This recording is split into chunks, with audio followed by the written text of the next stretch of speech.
नमामि भगवत्पादं शङ्करं लोकशङ्करं शङ्करं शङ्कराचार्यं केशवं बादरायणं सूत्रभाष्यकृतो वन्दे भगवन्तो पुनः पुनः श्रीमच्छङ्कर भगवत्पूज्यपाद सद्गुरुभ्यो नमः। वन्दे तं सच्चिदानन्दं यतिवर्यं महामतिं वेदवेदान्तसारज्ञं सद्गुरुं प्रणतोऽस्म्यहं तदाहं सम्प्रदायज्ञं संयमीन्द्रं सदाश्रयं सद्गुरुं सच्चिदानन्दं सदाचारं समाश्रये। श्री श्री सच्चिदानन्देन्द्र सरस्वती महासद्गुरुभ्यो नमः। अचीहि भगवन्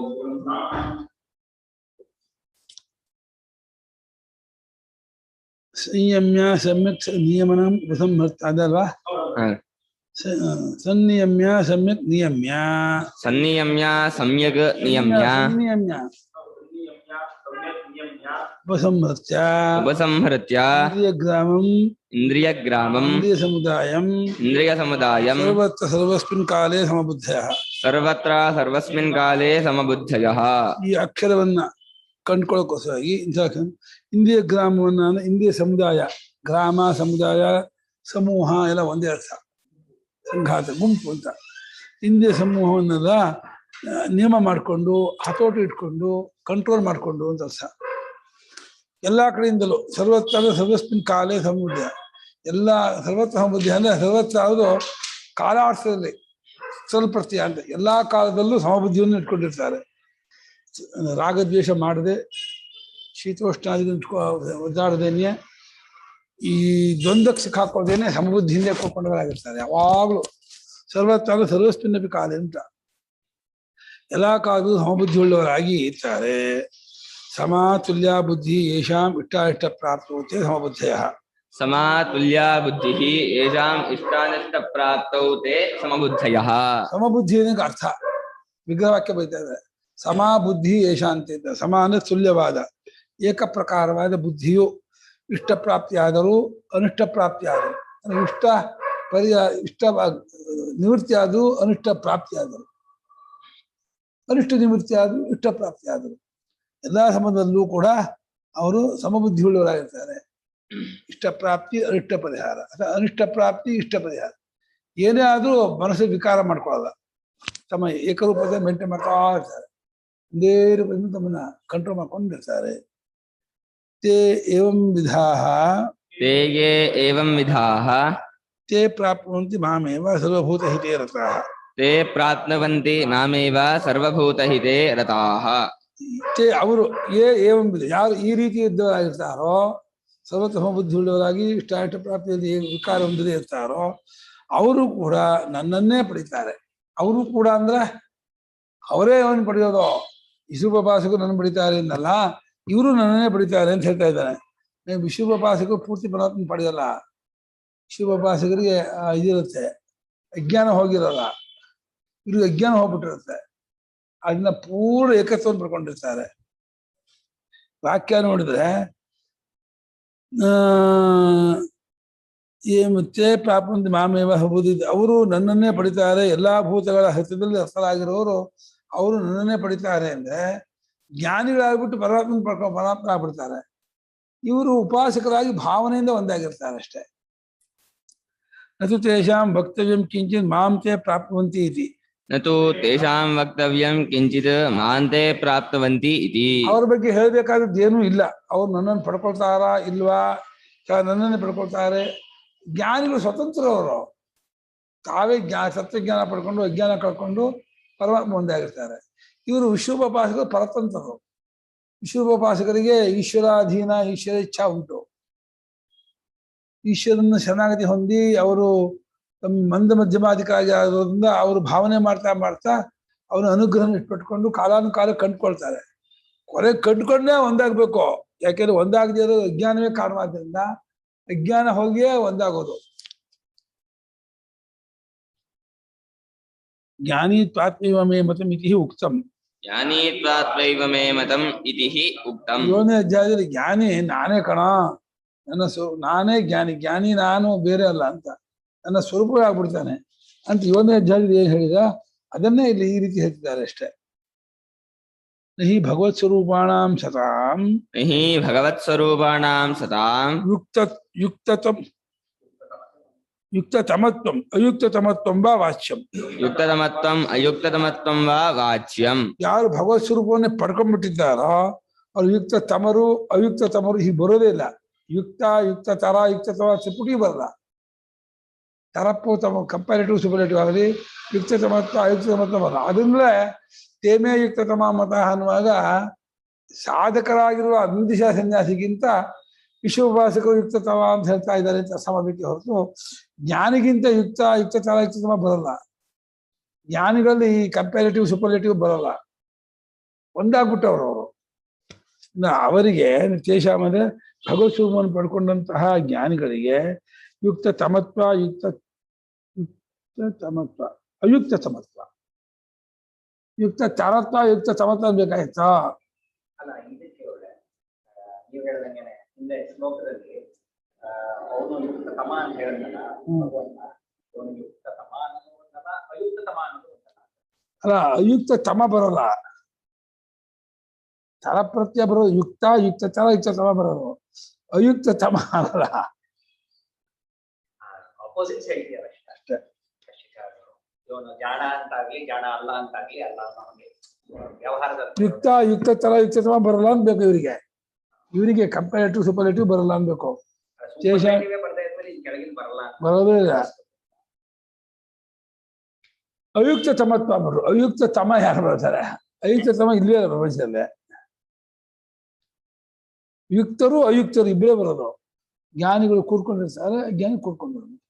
ಇವರು ಅಜ್ಞಾನಿಗಳಲ್ಲಿ ವಿಶ್ವೋಪಾಸಕರು ಬೆಟರು, ತರೋರು ಕೂಡ್ಕೊಂಡವ್ರು ಹೆಚ್ಚು. ಜ್ಞಾನಿಗಳಲ್ಲಿ ಒಂದೇ ತಾನೆ, ಹೋಲಿಕೆ ಕೂಡ ಬರೋಲ್ವಲ್ಲ. ಹೋಲಿಕೆ ಕೂಡ ಬಂದು ತರಪ್ಪ ತಮಪ್ಪ ಬರಬೇಕು. ಏಕಾತ್ಮತೆ ಪಡ್ಕೊಂಡವ್ರಿಗೆ ತರಪ್ಪ ತಮಪ್ಪ ಎಲ್ಲಿಂದ ಬರುತ್ತೆ? ಕ್ಲೇಶೋ ಅಧಿಕತರಸ್ತೇಷಾಂ ಕ್ಲೇಶೋಧಿಕರಸ್ತೇಷಾಂ ಅವ್ಯಕ್ತಾಸಕ್ತಚೇತಸಾಂ ಅವ್ಯಕ್ತಾಸಕ್ತಚೇತಸಾಂ ಅವ್ಯಕ್ತಾ ಹಿ ಗತಿರ್ದುಃಖಂ ಅವ್ಯಕ್ತಾ ಹಿ ಗತಿರ್ದುಃಖಂ ದೇಹವದ್ಭಿರವಾಪ್ಯತೆ ದೇಹವದ್ಭಿರವಾಪ್ಯತೆ. ಕ್ಲೇಶೋಧಿಕರಸ್ತೇಷಾಂ ಅಧಿಕತರ ಅವ್ಯಕ್ತಾ ಹಿ ಗತಿರ್ದುಃಖಂ ದೇಹವದ್ಭಿರವಾಪ್ಯತೆ. ಕ್ಲೇಶಃ ಅಧಿಕತರಃ ತೇಷಾಂ ಅವ್ಯಕ್ತಾಸಕ್ತಚೇತಸಾಂ ಅವ್ಯಕ್ತಾ ಅವ್ಯಕ್ತಾ ಹಿ ಗತಿಃ ದುಃಖಂ ದೇಹವದ್ಭಿಃ ಅವಾಪ್ಯತೆ. ನೋಡಿ, ಅವ್ಯಕ್ತಾಸಕ್ತ ಚೇತಸ್ಕರು ಅಂದ್ರೆ ಜ್ಞಾನಿಗಳು ಸಾಧಕರ ಅಲ್ವಾ? ಯಾಕಂದ್ರೆ ಕ್ಲೇಶೋ ಅಧಿಕ ತರ ಅಂತ ಹೇಳ್ಬೇಕಾದ್ರೆ ಭಾಷ್ಯಕಾರ ಮಾತ್ರ ಹಾಗೆ ಮಾಡಿಲ್ಲ. ಪರಮಾರ್ಥ ದರ್ಶಿನಾಂ ಅಕ್ಷರಾತ್ಮನಾಂ ಮಾಡಿದ್ದಾರೆ. ದರ್ಶಿಗಳು ಅಕ್ಷರಾತ್ಮರು, ಅವರಿಗಿದೆ ದೇಹಾಭಿಮಾನ ಅಂತ ಬಿಡ್ಬೇಕು. ಯಾಕೆ ಬಿಡ್ಬೇಕು? ಅವರ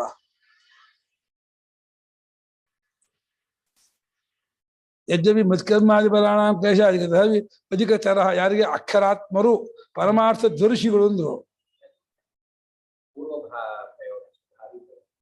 ಇದೇ ಕನ್ಫ್ಯೂಸ್ ಮಾಡ್ತಾರೆ ಭಾಷಿಗಾರರು. ಇಲ್ಲಿ ಭಾಷಿಗಾರರು ಅಕ್ಷರಾತ್ಮ ಸ್ವರೂಪ ಪ್ರತಿಪತ್ತು ಗಂತೃಣಾಂ ಪರಮಾರ್ಥ ದ್ರಷ್ಟೃಣಾಂ ದ್ರಷ್ಟುಂ ಪ್ರವೃತ್ತಾನಾಂ ಅನ್ನಬೇಕು. ಪರಮಾರ್ಥ ತತ್ವಂ ದ್ರಷ್ಟುಂ ಪ್ರವೃತ್ತಾನಾಂ ಅಂತ ಹಾಕ್ಬೇಕು. ದರ್ಶಿಗಳಿಗೆ ಅಧಿಕ ಕ್ಲೇಶ ಇಲ್ಲಪ್ಪ. ದರ್ಶಿಗಳಿಗೆ ಕಂಡ್ಕೊಂಡು ಪ್ರಮಾಣದ ಆಗುತ್ತೆ. ಯಾಕೆ ಬರೀತಾರೆ ಭಾಷೆಗಾರಿಗೆ? ಸುಮ್ಮನೆ ಕನ್ಫ್ಯೂಸ್ ಮಾಡೋಕ್ಕೆ.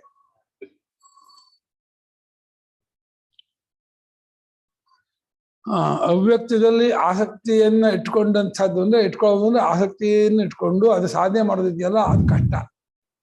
ಕರ್ಣಗೋಚರವಲ್ಲದ, ಇಂದ್ರಿಯ ಗೋಚರವಲ್ಲದ ಪರಮಾರ್ಥ ತತ್ವವನ್ನು ಯೋಚನೆ ಮಾಡೋದು, ಧ್ಯಾನ ಮಾಡೋದು ಅಂದ್ರೆ ಮಂದ ಮಧ್ಯಮಾಧಿಕಾರಿಗಳಿಗೆ ಅದು ಅರ್ಥ ಆಗಲ್ಲ.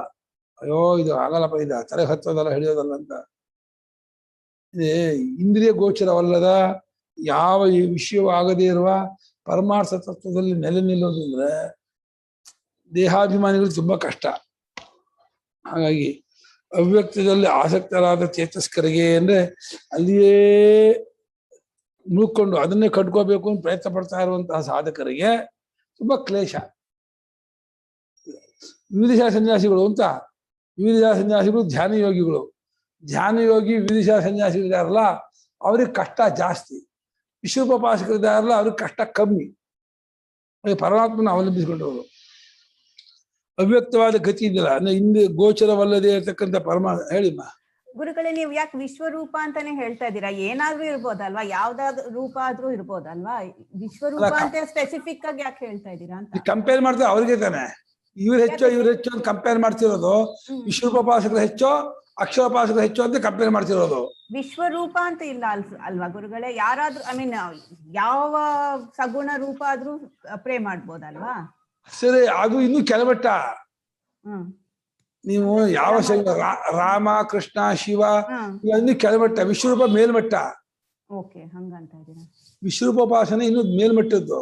ಅದಕ್ಕೆ ಕಂಪೇರ್ ಮಾಡ್ಕೊಂಡು ಅದು ಹೆಚ್ಚು, ಅಕ್ಷರೋಪಾಸನೆ ಹೆಚ್ಚು ಅಂದ್ರೆ ಅಕ್ಷರೋಪಾಸನೆ ತುಂಬಾ ಕ್ಲೇಶ, ಕಷ್ಟ, ಅರ್ಥ ಆಗೋದಿಲ್ಲ. ವಿಶ್ವರೂಪೋಪಾಸನೆ ಸುಲಭ ಅಂತ ಇದ್ದಾನೆ ಪರಮಾತ್ಮ. ಈಗ ಆಮೇಲೆ ನೀವು ವಿವಿಧಿಶ ಸನ್ಯಾಸಿ ಅಂದಾಗ ಬರೀ ಅದ್ ಒಂದೇ ತಗೋಬೇಕಾ ಅಥವಾ ಇದು ತಗೋಬಹುದಾ ಅಂತ? ಏನಂತಾರೆ, ಕರ್ಮಯೋಗಿ, ಗೃಹಸ್ಥರ ಆದವ್ರು, ಕರ್ಮಯೋಗಿ ಮಾಡಿದವರು ಕಂಪೇರ್ ಮಾಡಿಲ್ಲ. ಗೃಹಸ್ಥ ಕರ್ಮಯೋಗಿ ಕಂಪೇರ್ ಮಾಡಿಲ್ಲ. ಇಲ್ಲಿ ಕಂಪೇರ್ ಮಾಡಿದ್ದು ತತ್ವಜ್ಞಾನಕ್ಕಾಗಿ ಪ್ರಯತ್ನ ಮಾಡುವ ವಿವಿಧಿಶ ಸನ್ಯಾಸಿ, ಧ್ಯಾನಯೋಗಿ. ಅವನು ಉತ್ತಮವೋ ವಿಶ್ವೋಪಪಾಸಕರು ಉತ್ತಮ ಅಂತ ಕಂಪೇರ್ ಮಾಡಿರೋದು. ಇವರಿಬ್ಬರಲ್ಲಿ ಯಾರು ಬೆಟರು, ಯಾರು ಉತ್ತಮ ಅಂತ. ಇವ್ರಿಗೆ ಕಷ್ಟ ಜಾಸ್ತಿ, ಇವ್ರಿಗೆ ಕಷ್ಟ ಕಮ್ಮಿ ಅಂತ ಇದ್ದಾನೆ ಪರಮಾತ್ಮ. ವಿಷಯ ಬಂದಿರೋದೇ ಇವರಿಬ್ಬರ ವಿಚಾರ. ಮನೆ ಮಠ ತೊರೆದು ಸನ್ಯಾಸ ಮಾಡಿ ಸರ್ವದಾ ಆತ್ಮಚಿಂತನೆ ಮಾಡಿ ನಿಧಿಧ್ಯಾಸ ಮಾಡ್ತಾ ಇರುವ ಧ್ಯಾನಯೋಗಿ ಒಬ್ಬ. ಇನ್ನೊಬ್ಬ ಗೃಹಸ್ಥರಾಗಿಯೇ ಇದ್ದು ಮನೆಯಲ್ಲೇ ಇದ್ದು ವಿಶ್ವರೂಪಧರನಾದ ನಾರಾಯಣನ ಭಾವನೆ ಮಾಡ್ತಾ ಇರೋ ಇನ್ನೊಬ್ಬ. ಇವರಿಬ್ಬರು ಕಂಪೇರ್ ಮಾಡಿ ಯಾರು ಸುಲಭ, ಯಾರಿಗೆ ಅನುಕೂಲ, ಯಾರು ವಾಸಿ, ಯಾರು ಉತ್ತಮ ಕೇಳ್ತಾ ಇದ್ದಾನೆ. ನಾನು ಜನರಲ್ ತಗೊಂಡಿದ್ದೆ, ನಿರ್ಗುಣ ಮಾಡಿದ್ರೆ ಒಳ್ಳೇದ, ಸಗುಣ ಅಷ್ಟೇ. ಸಗುಣ ಅಂದ್ರೆ ಇದು ವಿಶ್ವರೂಪ ಅಂತ ಯಾಕೆ ಸ್ಪೆಸಿಫಿಕ್ ಆಗಿ ತಗೋಬೇಕು? ಆಮೇಲೆ ವಿದ್ವತ್ ಅಲ್ಲ, ಆ ಸನ್ಯಾಸಿ ಅಂತ ಸ್ಪೆಸಿಫಿಕ್ ಆಗಿ ಯಾಕೆ ತಗೋಬೇಕು? ನಿರ್ಗುಣೋಪಾಸನೆ ಮಾಡೋಲ್ಲ ಸನ್ಯಾಸಿಗಳು, ಸಗುಣೋಪಾಸನೆ ಮಾಡೋಲ್ಲ ವಿಶ್ವರೂಪೋಪಾಸಕರು. ಸಗುಣೋಪಾಸಕರು ವಿಶ್ವರೂಪೋಪಾಸಕರು, ನಿರ್ಗುಣೋಪಾಸಕರು ಧ್ಯಾನಯೋಗಿಗಳು, ಸನ್ಯಾಸಿಗಳು. ನಮ್ಮಂತವ್ರು ಏನಾಗ್ಬೇಕು ಮತ್ತೆ? ನೀವು ನಿರ್ಗುಣೋಪಾಸನೆ ಮಾಡ್ತಿದ್ದೆ ವಿಶ್ವೋಪಾಸಕರಾಗ್ತೀರಾ, ಸರ್ವದ ತತ್ವ ಚಿಂತನೆ ಮಾಡ್ತಿದ್ದೆ ನಿರ್ಗುಣೋಪಾಸಕರಾಗ್ತೀರಾ. ಸನ್ಯಾಸಿ ಕಾಯಿ ಬಟ್ಟೆ ಕಷ್ಟಪಟ್ಟು ಓದ್ತಾ ಇದೀವಲ್ಲ ನಿರ್ಗುಣ ಮಾಡಕ್ಕೇನೆ, ಅರ್ಥ ಅಂತೂ ಮಾಡ್ಕೊಳಕ್ ಟ್ರೈ ಮಾಡ್ತಾ ಇದೀವಲ್ಲ, ಅದು ಕಷ್ಟ. ಅದು ಕಷ್ಟ. ವಿದ್ವತ್ ಸನ್ಯಾಸಿ ಅಲ್ಲೂ ಇಲ್ಲ ಇಲ್ಲೂ ಇಲ್ಲ ಅಂತ ಅನ್ನೋಂಗಾಗುತ್ತೆ ನಮ್ಗೆ. ಇಲ್ಲ, ನೀವು ಸಗುಣೋಪಾಸನೆ ಮಾಡಿ, ವಿಶ್ವೋಪಾಸನೆ ಮಾಡಿ, ನಿಮ್ ಸುಲಭ ಅದು. ಯಾತಕ್ಕೆ ನಮ್ ನಿರ್ಗುಣನೇ ಬೇಕಾಗಿದೆ ಅಲ್ವಾ? ನಿಮ್ಗೆ ಅಷ್ಟ ಆಗಲ್ಲ ಅಂತಿದ್ದೀರಲ್ಲ, ಕಷ್ಟ ಅಂತ ಅಂತಿದ್ದೀರಲ್ಲ. ಕಷ್ಟ ಅಂತ ಅಂತಿಲ್ಲ, ಆದ್ರೆ ನಾವು ವಿದ್ವತ್ ಸನ್ಯಾಸಿ ಆಗಲ್ವಲ್ಲ, ಅದಕ್ಕೆ ನಮಗೂ ಅಪ್ಲಿಕಬಲ್ ಇರ್ಬೇಕಲ್ಲ ಅಂತ ಹೇಳ್ತಾರೆ. ವಿದ್ವತ್ ಸನ್ಯಾಸಿ ಆಗಿಲ್ಲ ಅಂದ್ರೆ ಆಗೋ ಯೋಗ್ಯತೆ ಇದ್ದು ಅದನ್ನ ಮಾಡ್ತಾ ಇದ್ದೆ, ಓಕೆ. ಅದನ್ನ ಧ್ಯಾನಯೋಗ ಮಾಡೋಕ್ಕೂ ನಂಗೆ ಯೋಗ್ಯತೆ ಇಲ್ಲ ಅಂತ ಅನಿಸಿದ್ರೆ ಅವಾಗ ವಿಶ್ವೋಪಾಸನೆ ಮಾಡಿ ಅಂತೀನಿ. ಈ ಧ್ಯಾನ ಮಾಡೋ ಯೋಗ್ಯತೆ ಇದ್ದು ಸರ್ವದಾ ತತ್ವಚಿಂತನೆ ಮಾಡ್ತೀನಿ ಅಂದ್ರೆ ಮಾಡಿ, ಮಾಡೋ ಯೋಗ್ಯತೆ ಇದ್ರೆ. ಅಲ್ಲ, ಅದಕ್ಕೆ ಸ್ಪೆಸಿಫಿಕ್ ಆಗಿ ವಿದ್ವತ್ ಸನ್ಯಾಸಿ ಅಂತ ಅಂದ್ಬಿಟ್ಟಿದಾರಲ್ಲ, ಅವನಿಗೆ ಹೆಸರು. ಸರ್ವದಾ ಧ್ಯಾನ ಯೋಗ ಮಾಡುತ್ತಿರುವ ಸಾಧಕನಿಗೆ ವಿದ್ವತ್ ಸನ್ಯಾಸಿ, ವಿವಿಧಿಶಾ ಸನ್ಯಾಸಿ. ವಿದ್ವತ್ ಸನ್ಯಾಸಿ ಅಲ್ಲ, ಯಾವಾಗ್ಲೂ ಕನ್ಫ್ಯೂಷನ್. ವಿವಿಧಿಶಾ ಸನ್ಯಾಸಿ, ವಿವಿಧಿಶಾ ಸನ್ಯಾಸಿ. ಸರ್ವದಾ ಧ್ಯಾನ ಯೋಗ ಮಾಡುತ್ತಿರುವ ಅದು ವಿವಿಧಿಶಾ ಸನ್ಯಾಸಿ. ಅವನು ಕಾಯಿ ಬಟ್ಟೆ ಹುಟ್ಟವನು ಸನ್ಯಾಸಿ ಹಾಗನ್ಕೋಬೇಡಿ. ಎಲ್ಲ ಏಷಣಾತ್ರಯ ಬಿಟ್ಟು ಆತ್ಮಚಿಂತನೆಯಲ್ಲೇ ಮುಳುಗಿದವನು ಅಂತ ಅರ್ಥ. ಹೌದು, ಕರ್ಮಯೋಗ ಆದ್ಮೇಲೆ ಇದು ಎರಡು. ಕರ್ಮಯೋಗ ಆದ್ಮೇಲೆ ಎರಡು ಅಂತೀರಾ? ಓಕೆ, ಕರೆಕ್ಟ್, ಹೌದು. ಓಕೆ, ಕರ್ಮಯೋಗ ಅಗ್ನಿಹೋತ್ರಾದಿ ಕರ್ಮ ಮಾಡ್ಕೊಂಡು ಜೊತೆಯಲ್ಲಿ ಈಶ್ವರ ಬುದ್ಧಿನ ಮಾಡೋದು. ಇವನು ವಿಶ್ವರೂಪೋಪಾಸನೆ ಕರ್ಮ ಮಾಡ್ತಾ ಇಲ್ಲ. ವಿಶ್ವರೂಪೋಪಾಸನೆ ನಿರಂತರವಾಗಿ ವಿಶ್ವರೂಪೋಪಾಸನೆ ನಡೆದಿದ್ದಾನೆ. ಅವನು ಬಾಹ್ಯ ಕರ್ಮ ಬಿಟ್ಟಿದ್ದಾನೆ. ಭಾವನೆಯಿಂದ, ಪ್ರೇಮದಿಂದ ವಿಶ್ವರೂಪಧರ್ಮ ನಾರಾಯಣ ಎಲ್ಲಾ ಕಡೆ ಯಾವಾಗ್ಲೂ ಪ್ರೇಮದಿಂದ ಮಾಡ್ತಾ ಇರ್ತಾನೆ. ಅವನು ಒಂದ್ ರೀತಿ ಸನ್ಯಾಸಿಯೇ, ಆದ್ರೆ ತಿಳ್ಕೊಳಕ್ಕೋಸ್ಕರ ಪ್ರಯತ್ನ ಪಡ್ತಾ ಇಲ್ಲ, ಭಾವನೆ ಮಾಡ್ತಾ ಇರ್ತಾನೆ. ಅವನು ಕರ್ಮವನ್ನ ಬಿಟ್ಟಿರ್ತಾನೆ.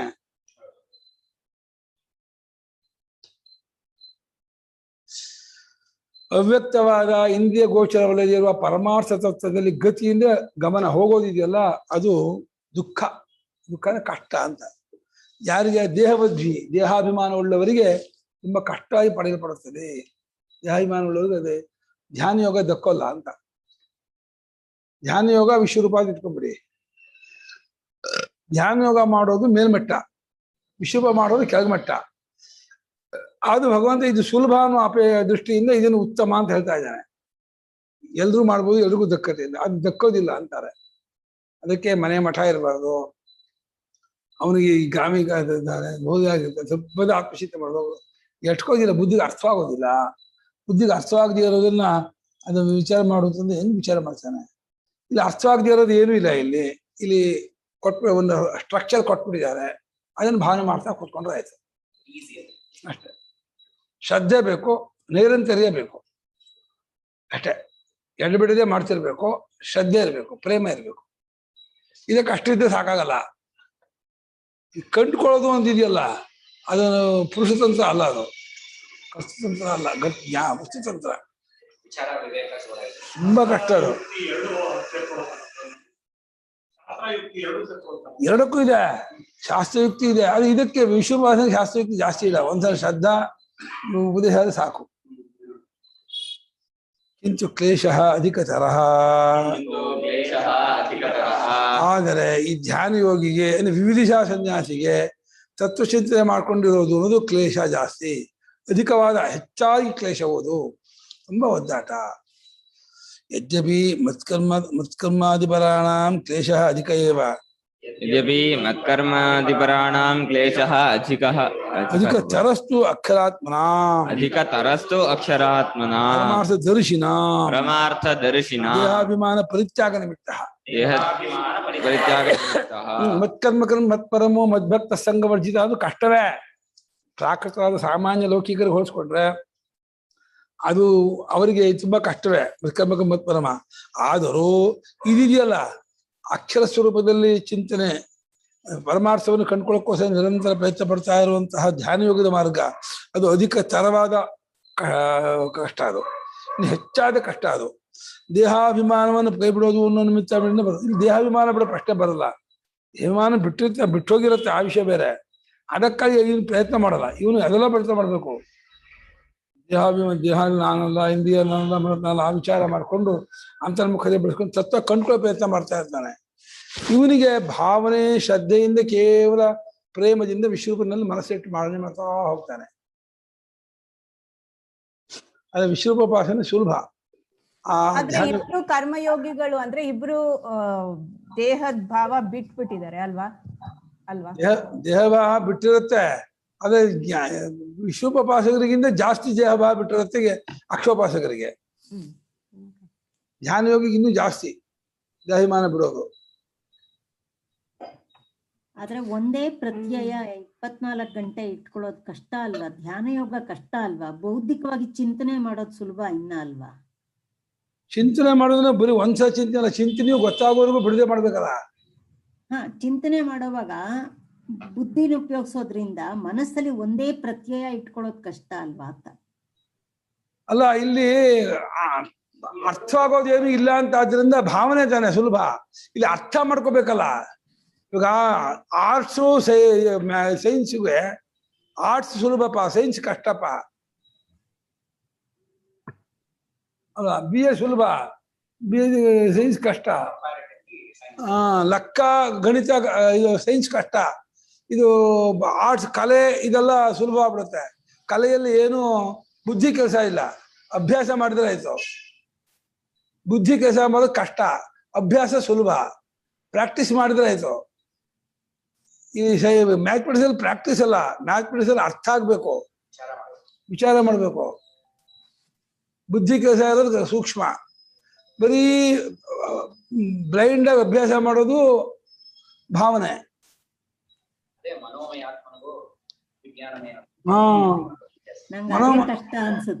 ಅಲ್ಲಲ್ಲ, ಮನೋಮಯಾತ್ಮ ಸುಲಭ, ವಿಜ್ಞಾನಮಯಾತ್ಮ ಕಷ್ಟ, ಇನ್ನು ಒಳಗಿಂದು.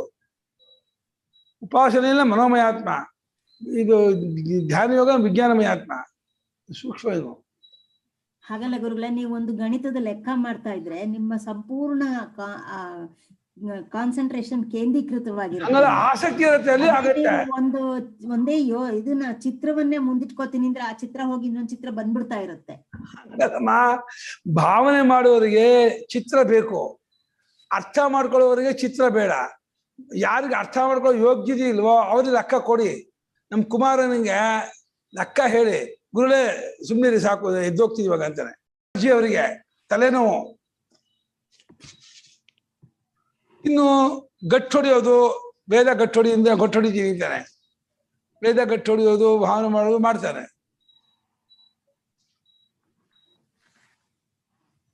ತಿಳ್ಕೊಳ್ಳೋದು ಕಷ್ಟಮ್ಮ. ತಿಳ್ಕೊಳ್ಳೋದು ಶಾರ್ಪ್ನೆಸ್ ಬೇಕು ಬುದ್ಧಿಗೆ. ಶಾರ್ಪ್ನೆಸ್ ಇದ್ದು ಆಸಕ್ತಿ ಇದ್ಬಿಟ್ಟು ಹೋಗ್ಬಿಡ್ತಾರೆ. ಇದಕ್ಕೆ ಶಾರ್ಪ್ನೆಸ್ ಬೇಕಿಲ್ಲ ಬುದ್ಧಿದು. ಇದಕ್ಕೇನು ಬ್ಲೈಂಡ್ ಆಗಿ ಒಪ್ಕೊಂಡು ಶ್ರದ್ಧೆ ಇದ್ದು ಮಹಾನ್ ಮಾಡ್ಕೊಂಡು ಸುಮ್ಮನೆ ವಿಶ್ವ ನಾರಾಯಣನನ್ನ ಅವನ ಕಲ್ಪನೆ ಕೊಡ್ತಾರಲ್ಲ, ಆ ಕಲ್ಪನೆ ಮನಸ್ಸಿಗೆ ಬಂದ್ರೆ ಸಾಕು, ಅದನ್ನೇ ಭಾವನೆ ಮಾಡ್ತಿದ್ರೆ ಆಯ್ತು.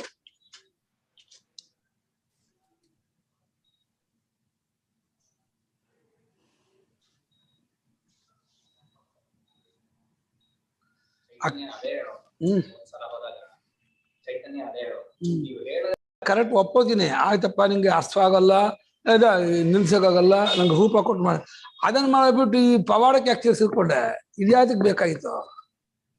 ಜನರಿಗೆ ಒಳ್ಳೇದು ಮಾಡ್ತೀನಿ ಅದನ್ನ ಮಾಡಿ ಈ ಮಾರ್ಗ ಡೈವರ್ಟ್ ಆಯ್ತು. ಮತ್ತೆ ಅನ್ಯಾಯ ಅದು ಉಂಟು. ಯಾರಿಗೆ ಚಿತ್ತ ವಿಚಾರ ಕಷ್ಟ ಅನ್ಸತ್ತೋ ಅವನ ಭಾವನೆ. ಶಿವನ ಆರಾಧನೆ ಮಾಡ್ತಿದ್ರು ಏಕಾಶದಲ್ಲಿ, ಚೆಂದ ಇತ್ತು. 2 ಹೊತ್ತು ಮಾಡ್ತಿದ್ರು, ಅದು ಪರವಾಗಿಲ್ಲ, ಭಾವನೆ ಮಾಡ್ಬೋದು. ಅದನ್ನು ಮತ್ತೆ ಯಾರೋ ಒಳ್ಳೇದಕ್ಕೆ ಉಪಯೋಗಿಸ್ಕೊಂಡ್ರೆ, ಯಾರಿಗೂ ಒಳ್ಳೇದಾಗತ್ತಕ್ಕೆ ಯಾರಿಗೂ ಒಳ್ಳೇದು ಮಾಡಿ ನಾವು ಒದ್ದಾಡ್ಕೊಂಡು ಯಾರಿಗೂ ಒಳ್ಳೇದು ಮಾಡೋಕೆ ಮಾಡ್ಬೇಕಾ? ನಿಮ್ಗೆ ಕೊಡ್ಬೋದು, ದುಡ್ಡು ಕೊಡ್ಬೋದು, ಗೌರವ ಕೊಡ್ಬೋದು, ಮರ್ಯಾದೆ ಕೊಡ್ಬೋದು. ಏನಾಯ್ತು ಅದು? ಅತ್ಯಲ್ಪ ಅದು. ಅಲ್ಲಿ ಡೈವರ್ಟ್ ಆಗಬಾರ್ದಾಯ್ತು. ಭಾವನೆ ಮಾರ್ಗಕ್ಕೆ ತುಂಬಾ ಮೀರಾಬಾಯಿ ಹೋಗಿದ್ದು ಭಾವನೆ ಮಾರ್ಗದಲ್ಲೇ. ಒಳ್ಳೇದೇ. ಮೀರಾಬಾಯಿ ಆಗಲಿ ಅಥವಾ ಪ್ರಹ್ಲಾದ ಆಗಲಿ ಧ್ರುವ ಆಗಲಿ ಎಲ್ಲರೂ ಸಗುಣೋಪಾಸಕರಾಗಿ ಹೋಗಿದ್ದು. ನಮ್ಮ ಮಹಾರಾಜರು, ನಮ್ಮ ಪರಮಹಂಸರು ಎಲ್ಲ ಸಗುಣ ಮಾರ್ಗದಲ್ಲೇ ಹೋಗಿದ್ದವರು. ಅವ್ರನ್ನ ರಮಣ ಮಹರ್ಷಿ ಒಬ್ಬರೇ ನಿರ್ಗುಣ ಮಾರ್ಗದಲ್ಲಿ ಹೋಗಿದ್ದು. ರಮಣ ಮಹರ್ಷಿ ಮಾರ್ಗ ಕಷ್ಟ. ನಾನು ಯಾರು ವಿಚಾರ ಮಾಡೋದು ಕಷ್ಟ. ರಾಮನ್ ಭಾವನೆ ಮಾಡೋದು ಸುಲಭ. ರಾಮ ಮರ್ಯಾದಾ ಪುರುಷೋತ್ತಮ, ಸತ್ಯಸಂಧ, ಧರ್ಮಾತ್ಮ, ಮಹಾಪಿತೃಭಕ್ತ, ಪ್ರಜಾನುರಾಗಿ, ಭಾರಿ ದೇಶ ಪ್ರೇಮಿ, ಅವನಿಗೆ ಸತ್ಯ ಅದೆಲ್ಲ ಸುಲಭ ಭಾವನೆ ಮಾಡೋದು. ಸತ್ವ ಕಂಡ್ಕೋ, ಪರಮಾರ್ಥ ಕಂಡ್ಕೋ, ಅವಸ್ಥಾತ್ವ ಕಂಡ್ಕೋ, ಅರ್ಥ ಮಾಡ್ಕೋ, ಪ್ರಕ್ರಿಯೆ. ಅಯ್ಯೋ ತಲೆನೋವು ಅಂತದೆ. ಅಮೃತಾಂಜನ ಕೊಡಿ ಸ್ವಲ್ಪ ಅಂತಾರೆ. ಯಾತಕ್ಕೆ? ತಲೆ ಹಚ್ಕೋಬೇಕು ಅಂತಾರೆ. ಅಮೃತಾಂಜನ ಬೇಕು, ಜಂಡು ಬಂಬು ಅಮೃತಾಂಜನ ಬೇಕಾಗುತ್ತೆ. ನಿರ್ಗುಣದಲ್ಲಿ ಹೋದವರು ಆನಂದಮಯಿ ಮಾ, ನಿಸರ್ಗದತ್ತ ಮಹಾರಾಜ್, ಅಖಂಡಾನಂದಜಿ ಮಹಾರಾಜ್, ಇವರೆಲ್ಲ ನಿರ್ಗುಣದಲ್ಲೇ ಹೋದವರು. ಹೌದಾ? ಇರ್ಬೋದು. 2 ಮಾರ್ಗ ಇದೆ. ಮಾರ್ಗದಲ್ಲಿ ನಮಗೆ ನಾವು ಯಾವುದು ಈಸಿ ನಾವು ನೋಡ್ಕೋಬೇಕು. ನಮ್ಮ ಹೃದಯ ಪರೀಕ್ಷೆ ಮಾಡ್ಕೊಂಡು, ಮನಸ್ಸನ್ನು ಪರೀಕ್ಷೆ ಮಾಡ್ಕೊಂಡು, ನನಗೆ ಇದೇ ಸರಿ, ನಾನು ಇದಲ್ಲೇ ಚೈತನ್ಯ ನನಗೆ ಉಪಾಸನೆ ಮಾರ್ಗ, ಭಕ್ತಿ ಮಾರ್ಗ ಅದು ಕರೆಕ್ಟ್ ಆರಿಸ್ಕೊಂಡಿದ್ದು. ಅದರಲ್ಲಿ ತುದಿ ಮುಟ್ಟೋರ್ಗು ಹೋಗ್ಬೇಕಾಗಿತ್ತೆ ಹೊರತು ಮತ್ತೆ ಡೈವರ್ಟ್ ಮಾಡಬಾರ್ದು. ಅಲ್ಲಿ ಮಧ್ಯದಲ್ಲಿ ಅವ್ರಿಗೆ ಇದನ್ನ ಮಾಡ್ತೀರಿ, ಹುಷಾರು ಮಾಡಿಸ್ತೀರಿ, ಮಕ್ಕಳಾಗ ಹಂಗೆ ಅನುಗ್ರಹ ಮಾಡ್ತೀರಿ, ಇದು ಮಾಡ್ತೀರಿ, ಅದೆಲ್ಲ ವಿಭೂತಿ ಕಡೆ ಹೋಗ್ಬಿಡುತ್ತೆ, ಅದು ಪವಾಡ ಕಡೆ ಹೋಗ್ಬಿಡುತ್ತೆ. ಮತ್ತೆ ವಿಕ್ಷೇಪ, ಅದು ಚಿತ್ತ ವಿಕ್ಷೇಪ ಆಗ್ಬಿಡುತ್ತೆ. ಹಾಗೆ ಉತ್ತರ ಕಾಶಿ ಹೋಗ್ಬಿಟ್ರೆ ಇದೆಲ್ಲ ಬರೋಲ್ಲ. ಇಲ್ಲ ಅಮೆರಿಕಕ್ಕೆ ಅವರೆಲ್ಲ ಸೇರಿ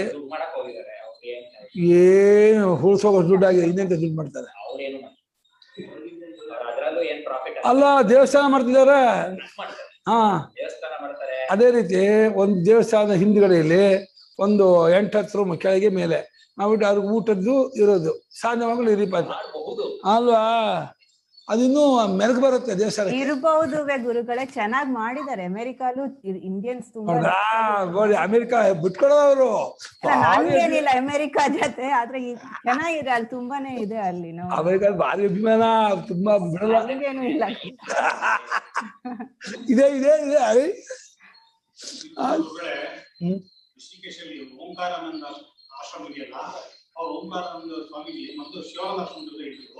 ಸ್ವರೂಪದಲ್ಲಿ ಅಭಿಮಾನ ಪಟ್ಕೊಂಡು, ಅಂದ್ರೆ ಅಕ್ಷರ ಸ್ವರೂಪ ನಾನಾಗಿದ್ದೀನಿ, ಪರಮಾರ್ಥವನ್ನು ಕಂಡ್ಕೊಳ್ಬೇಕು ಅನ್ನುವಂಥ ಪ್ರಯತ್ನ ಪಡ್ತಾ ಇರುವಂತ ಇದೆಯಲ್ಲ, ಅವ್ರಿಗೆ ದೇಹಾಭಿಮಾನ ಪರಿತ್ಯಾಗ ನಿಮಿತ್ತವಾದ ಕ್ಲೇಶ ಜಾಸ್ತಿ ಅವರಿಗೆ.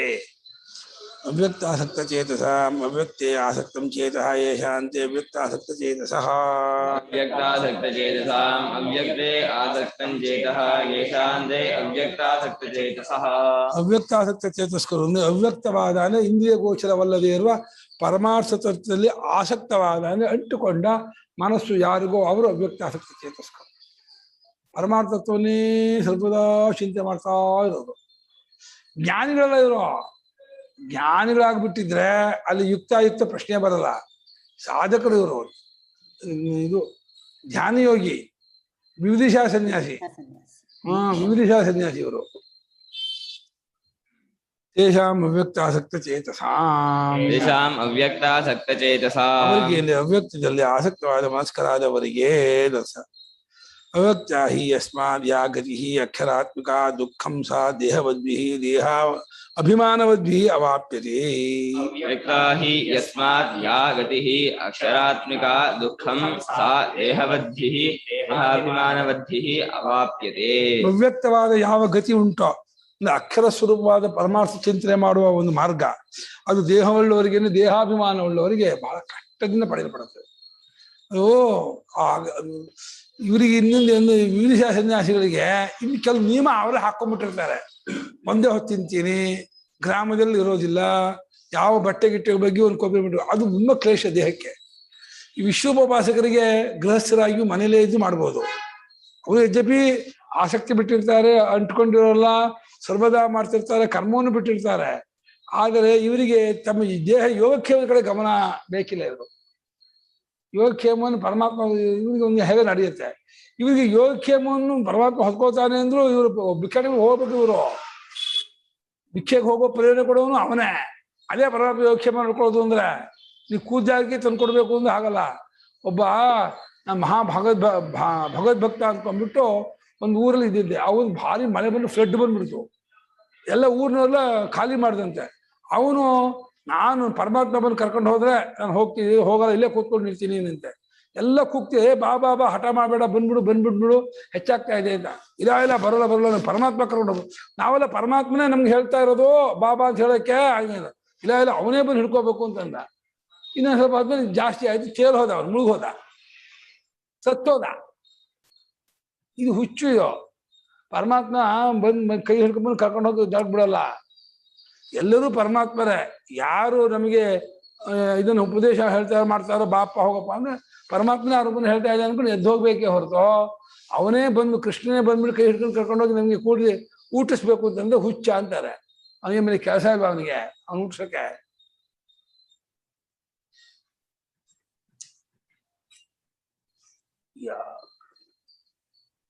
ಗೊತ್ತಾಗಲ್ಲಮ್ಮ ಅವನಿಗೆ. ತೆಗಿತಾರೆ. ಹೌದು, ಒಂದ್ಸಲ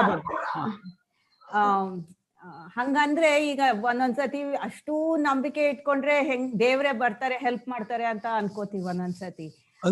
ನನಗೆ ಯಾವಾಗ್ಲೂ ಅನ್ಸೋದು, ಈಗ ಎಲ್ಲ ಮನೆ ಬಿಟ್ಟು ದುಡ್ಡು ಬಿಟ್ಟು ರೋಡ್ ಹಿಡಿದ್ರೆ ಫುಟ್ಪಾತ್ ಹಿಡಿಯೋದು ಅಂತಿರಲ್ಲ ಅಷ್ಟೇ. ಆಮೇಲೆ ಬರೀ ಆ ಹಸುವೆಗೆನೆ ಅಲ್ಲಿಗೆ ಆಗೋಯ್ತು ಕತೆ. ಮನುಷ್ಯ ಬಾಡಿ ಫಿಟ್ ಇದ್ರೆ ತಲೆ ಓಡುತ್ತೆ, ಬಾಡಿನೇ ಫಿಟ್ ಇಟ್ಕೊಳ್ದೆ ಇದ್ರೆ ತಲೆ ಏನು ನಿಧಿ ಧ್ಯಾಸನೂ ಆಗಲ್ಲ, ಏನು ಆಗಲ್ಲ ಅಂತ. ಹಸುವಾದಾಗ ಭಿಕ್ಷೆಗೆ ಹೋಗ್ಬೇಕು. ಪರಮಾತ್ಮ ಇಲ್ಲಿ ತಂದು ಕೊಡ್ತಾನೆ, ಊಟಿಸ್ತಾನೆ ಅಂತ ಕೂತ್ಕೋಬಾರ್ದು. ಹಸು ಆಯ್ತಾ, ಆ ಸೆನ್ಸೇಷನ್ ಕೊಟ್ಟವನು ಪರಮಾತ್ಮನೇ. ಭಿಕ್ಷೆಗೆ ಹೋಗೋ ಶಕ್ತಿ ಕೊಟ್ಟವನು ಅವನೇ, ಆ ಕಡೆ ಭಿಕ್ಷೆ ಹಾಕ್ಸೋನು ಅವನೇ. ಹಾಗನ್ಕೊಂಡು ಭಿಕ್ಷೆ ಮಾಡ್ಬೇಕೇ ಹೊರದು ಇಲ್ಲ ನಾನು ಮಲ್ಕೊಂಡು ಇದ್ದೀನಿ ಬಲ್ಲಿ ಬಾಯಿಗೆ ಹಾಕ್ಲಿದ್ರೆ ಸತ್ತು ಹೋಗ್ತೀಯ ಅಷ್ಟೇ, ಏನು ಮಾಡಲ್ಲ. ಹಂಗ ಅತಿರೇಕಕ್ಕೆ ಅಲ್ಲ. ಈ ಕಾಲದಲ್ಲಿ ಆ ಭಿಕ್ಷೆದ ಆಗುತ್ತಾ ಗುರುಗಳೇ? ಯಾಕಂದ್ರೆ ಹಳೆ ಕಾಲದಲ್ಲಿ ಒಂಥರ ಅದ ಸಂಪ್ರದಾಯ ತರ ಇತ್ತು, ಚೆನ್ನಾಗಿದೆ. ಈ ಕಾಲದಲ್ಲಿ ಇನ್ನೂ ಚೆನ್ನಾಗಿದೆ. ನಿಮ್ ಬನ್ನಿ, ಮತ್ತೆ ಒಳ್ಳೆ ಒಂದು ಮನೆ ಇದೆ, ಅಲ್ಲಿ ಸಂತ ಕೊಡ್ತಾರೆ, ಅಲ್ಲೇ ಜಪ ಮಾಡಿ ಧ್ಯಾನ ಮಾಡ್ಕೊಂಡಿರಿ. ಎಲ್ಲ ಭಾರಿ ಶ್ರದ್ಧೆ. ನೀವು ಧ್ಯಾನ ಮಾಡ್ಕೊಂಡು ಇರ್ತೀರಾ, ಜಪ ಮಾಡ್ಕೊಂಡು ಇರ್ತೀರಾ ಅಂದ್ರೆ ನಾನು ಪ್ರತಿ ದಿನ ಅವರೇ ಮನೆ ಮಾಡ್ಕೊಂಡು ವಾರ ತಂದು ಕೊಟ್ಟು ಹೋಗ್ತಾರೆ. ಇವ್ರು ಮಾಡಿದ್ರಲ್ಲ ಒಳ್ಳೆ, ನೀವು ಗುರುಗಳ ದೀಕ್ಷೆ ಕೊಟ್ಟಲ್ಲ ಈಗ ಮೊನ್ನೆ ಅವರು ಫೋನ್ ಮಾಡಿದಾಗ ನಂಗೆ ಹೇಳಿದ್ರು, ಹುಡುಗರು ಇಲ್ಲಿಗೆ ತಂದು ಕೊಟ್ಬಿಡ್ತಾರೆ. ಹೌದು, ಲೇಟ್ ಆದ್ರೆ. ನಮ್ಮೂರು ಇವಾಗ ಒಂದು ಇದು ಯತಿ ಭವನ ಅಂತ ಒಂದು ಮಾಡಿದ್ದಾರೆ, ಹೊಳೆ ಕಡೆ ಮುಮುಕ್ಷ ಭವನ ಅಂತ. ಕಾಮಾಗಿದೆ, ಹೊಳೆ ಹತ್ರ ಇದೆ. ನೀವು ಅಲ್ಲಿ ಹೋಗಿದ್ದು ಬಿಟ್ರೆ ನಂಗೆ ಹಿಂಗೆ ಹುಡುಗ ಬಂದ್ಬಿಟ್ಟು ನಿಮ್ಗೆ ಏನ್ ಬೇಕೋ ಅದನ್ನ ಊಟ ತಿಂಡಿ ಎಲ್ಲ ತಂದು ಅಲ್ಲಿಗೆ ಕೊಟ್ಟು ಹೋಗ್ತಾರೆ. ಧ್ಯಾನ ಮಾಡ್ಕೊಂಡು ಇದ್ರೆ ಆಯ್ತು. ಬೇಜಾರು ಮಾಡ್ಕೊಂಡ್ರೆ ಅದಕ್ಕೇನು ಮಾಡೋಕ್ಕಾಗಲ್ಲ, ಆ ಊರಿನವ್ರು ಏನು ಮಾಡೋಕ್ಕಾಗಲ್ಲ. ನಂಗೆ ಬೇಜಾರು ಧ್ಯಾನಕ್ಕೆ ಜಪಕ್ಕೆ ಅಂತ ಅದಕ್ಕೇನು ಮಾಡೋಕ್ಕಾಗಲ್ಲ. ಹಾಗಿದ್ದು ಸನ್ಯಾಸ ಮಾಡ್ಲೇಬಾರ್ದು. ಎಲ್ಲ ಕಡೆ ಊಟ ತಿಂಡಿ ಎಲ್ಲೂ ಕೊರತೆ ಆಗಲ್ಲಮ್ಮ, ಎಲ್ಲ ಕಡೆ ಕೊಡ್ತಾರೆ. ಮನಸ್ಸೇ ದರಿದ್ರ ಮನಸ್ಸು, ಅದು ಮಾಡಲ್ಲ, ಧ್ಯಾನ ಮಾಡಲ್ಲ, ಜಪ ಮಾಡಲ್ಲ. ಬೇಗ ಉತ್ತರ ದೇಶದಲ್ಲಿ ಖಾಲಿ ಕಮಲಾವಾಲಿ ಎಲ್ಲ ಕಡೆಯಲ್ಲೂ ಊಟ ಇದು ಎಲ್ಲ ಕೊಡ್ತಾರೆ. ಹಾ, ಕಂಬಳಿ ಎಲ್ಲ ಕೊಡ್ತಾರೆ, ಊಟ ಕೊಡ್ತಾರೆ, ಎಲ್ಲ ಕೊಡ್ತಾರೆ. ನೀವು ಜಾತಿ ಗೀತಿಯಲ್ಲಿ ನೋಡಕ್ ಹೋಗ್ಬಾರ್ದು. ನೀವು ತಟ್ಟೆಗೆ ಹಾಕಿಸ್ಕೋಬೇಕು, ಚಪಾತಿ ಹಾಕ್ತಾರೆ, ಡಾಲ್ ಹಾಕ್ತಾರೆ, ತಗೊಂಡು ಹೋಗ್ಬೇಕು, ತಿನ್ಕೋಬೇಕು, ಮಾಡ್ಬೇಕಷ್ಟೇ. ಯಾರು ಕೊಟ್ರು, ಎಲ್ಲಿ ಮಾಡಿದ್ರು, ಹೇಗ್ ಮಾಡಿದ್ರು ಅದೆಲ್ಲ ತಲೆ ಕೆಡ್ಸ್ಕೋಬಾರ್ದು. ಅದೆಲ್ಲ ಡಿಸ್ಟ್ರಾಕ್ಷನ್. ಹಾ, ನೀವು ಪಂಡ್ರಾಪುರಕ್ಕೆ ಹೋಗಿ ಅಲ್ಲೂ ಕೊಡ್ತಾರೆ. ಹಾ, ಮುತ್ಸವದಲ್ಲಿ ಅದು ಇದು ಸನ್ಯಾಸಿಗಳಿಗೆ ಇದು ಅಂತ ಮಾಡ್ತಾರೆ. ಏನು ಅದಕ್ಕೆ ಹೆಸರು? ಅಲ್ಲಲ್ಲ, ಅದಕ್ಕೊಂದು ಹೆಸರಿದೆ. ರೋಟಿಗಳನ್ನೆಲ್ಲ ಮಾಡಿ ಆ ಟೈಮ್ಗೆ ಬರ್ತಾರೆ. ಒಂದು 30-40 ಸನ್ಯಾಸಿಗಳು ಬಂದ್ಬಿಟ್ಟು ಊಟ ಮಾಡ್ಕೊಂಡು ಹೋಗ್ತಾರೆ ಅಷ್ಟೇ. ಅವ್ರು ಊಟ ಮಾಡ್ಕೊಂಡು ಹೋಗಿ ರೋಡ್ ಪಕ್ಕದಲ್ಲೋ ಹೊಳೆ ಪಕ್ಕದಲ್ಲೋ ಕೊಡು ಗುಡುಗುಡಿ ಸೇರ್ತಾ ಇರ್ತಾರೆ. ಅದ್ ಎಂತ ಸನ್ಯಾಸಿತನ ಆಯ್ತಲ್ವಾ ಗುರುಗಳ? ಅದು ಅವ್ರ ದೋಷ. ಅದು ಕೊಡೋರದ ದೋಷ ಮಾಡೋದು. ಕೊಡೋರಿಗೆ ಒಳ್ಳೆ ಭಾವನೆ ಇದೆ, ಏನು ಕಾಯಿ ಬಟ್ಟೆ ಹುಟ್ಟಿದ್ದಾರೆ ಮಾಡಿದ್ರೆ ಕೊಡ್ತಾರೆ. ಈ ಮೋಸ ಮಾಡಿದ್ರೆ ನಿಂದದು ತಪ್ಪು ಮಾಡಿದ್ರೆ ಅದಕ್ಕೆ ಅವ್ರು ಏನ್ ಮಾಡಕ್ಕಾಗತ್ತೆ? ಗೃಹಸ್ಥರು ತಪ್ಪಲ್ಲಪ್ಪ. ಅದು ತಪ್ಪೋ ಕರೆಕ್ಟೋ ಗುರುಗಳೇ? ಅದು ಕರೆಕ್ಟೇ ಏನೋ, ಮತ್ತೆ ಅದ್ರಲ್ಲಿ ಅವ್ರಿಗೆ ಇನ್ನ ನಿಧಿಧ್ಯಾಸನ ಜಾಸ್ತಿ ಆಗುತ್ತೇನೋ, ಯಾರಿಗ್ ಗೊತ್ತ. ಅಲ್ಲ, ಅದು ಅವ್ರದ್ದು ನೋಡ್ಕೋಬೇಕು. ನಮ್ಗೆ ಭಿಕ್ಷೆ ಕೊಟ್ಟಿದ್ದಾರೆ, ಮಾಡಿದ್ದಾರೆ, ನಾನು ಧ್ಯಾನ ಮಾಡ್ಬೇಕು. ಓ, ಗುಡಿ ಇಸ್ಪೀಟಲ್ಲಿ ಆಡ್ತಾರೆ.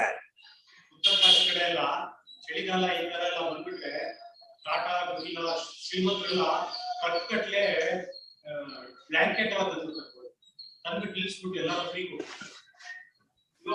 ಕೊಡೋರು ಬೇಕಾದಷ್ಟು ಜನ ಇದ್ದಾರೆ, ಸದುಪಯೋಗ ಮಾಡ್ಕೊಳ್ತಾ ಇಲ್ಲ ಅಷ್ಟೇ. ಭಂಡಾರ, ಕರೆಕ್ಟ್, ಭಂಡಾರ. ಭಂಡಾರ ಅಂತ ಹೇಳಿ ಎಲ್ಲಾ ಕಡೆಯಲ್ಲೂ ಒಂದು ಇದಿದೆ. ಹಾ, ಕೊಡ್ತಾರೆ. ಇವತ್ತಿಗೂ ನಮ್ಮ ದೇಶದ ಸನ್ಯಾಸಿಗಳು ಗೌರವ ಇದೆ. ಎಲ್ಲಗಳು ಸರಿಯಾಗಿರ್ಬೇಕು. ಸನ್ಯಾಸಿಗಳು ಮೋಸ ಮಾಡಬಾರ್ದು, ವಂಚನೆ ಮಾಡಬಾರ್ದು.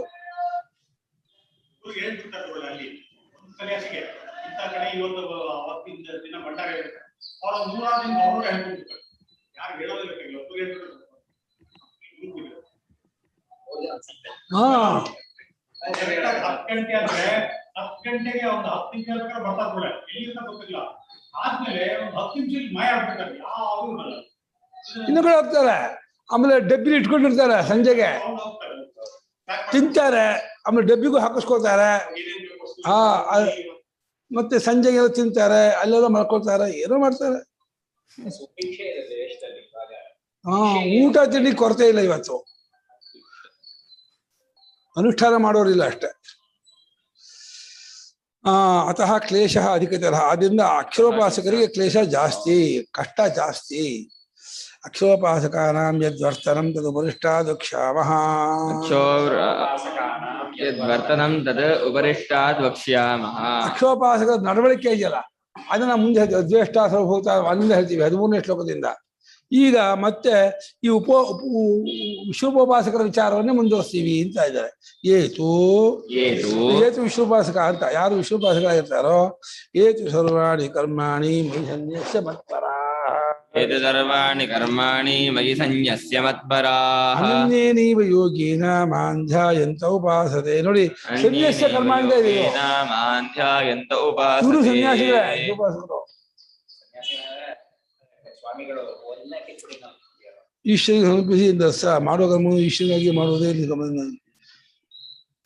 ಹಾಗೆ ಮಾಡ್ಬೇಕಾಗಿಲ್ಲ. ಶಿವಭಾಸ ಮಾಡೋದು ಕಮ್ಮ ಬಿಟ್ಟು ಸನ್ಯಾಸ ಮಾಡ್ತಿರ್ತಾರೆ.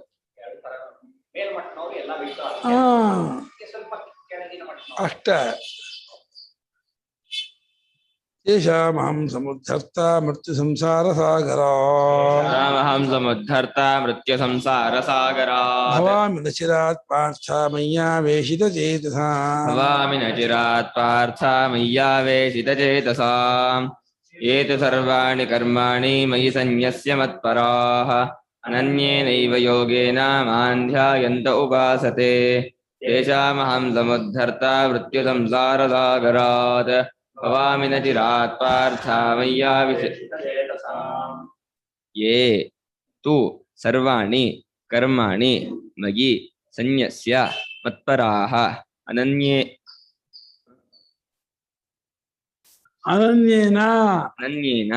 ಏವ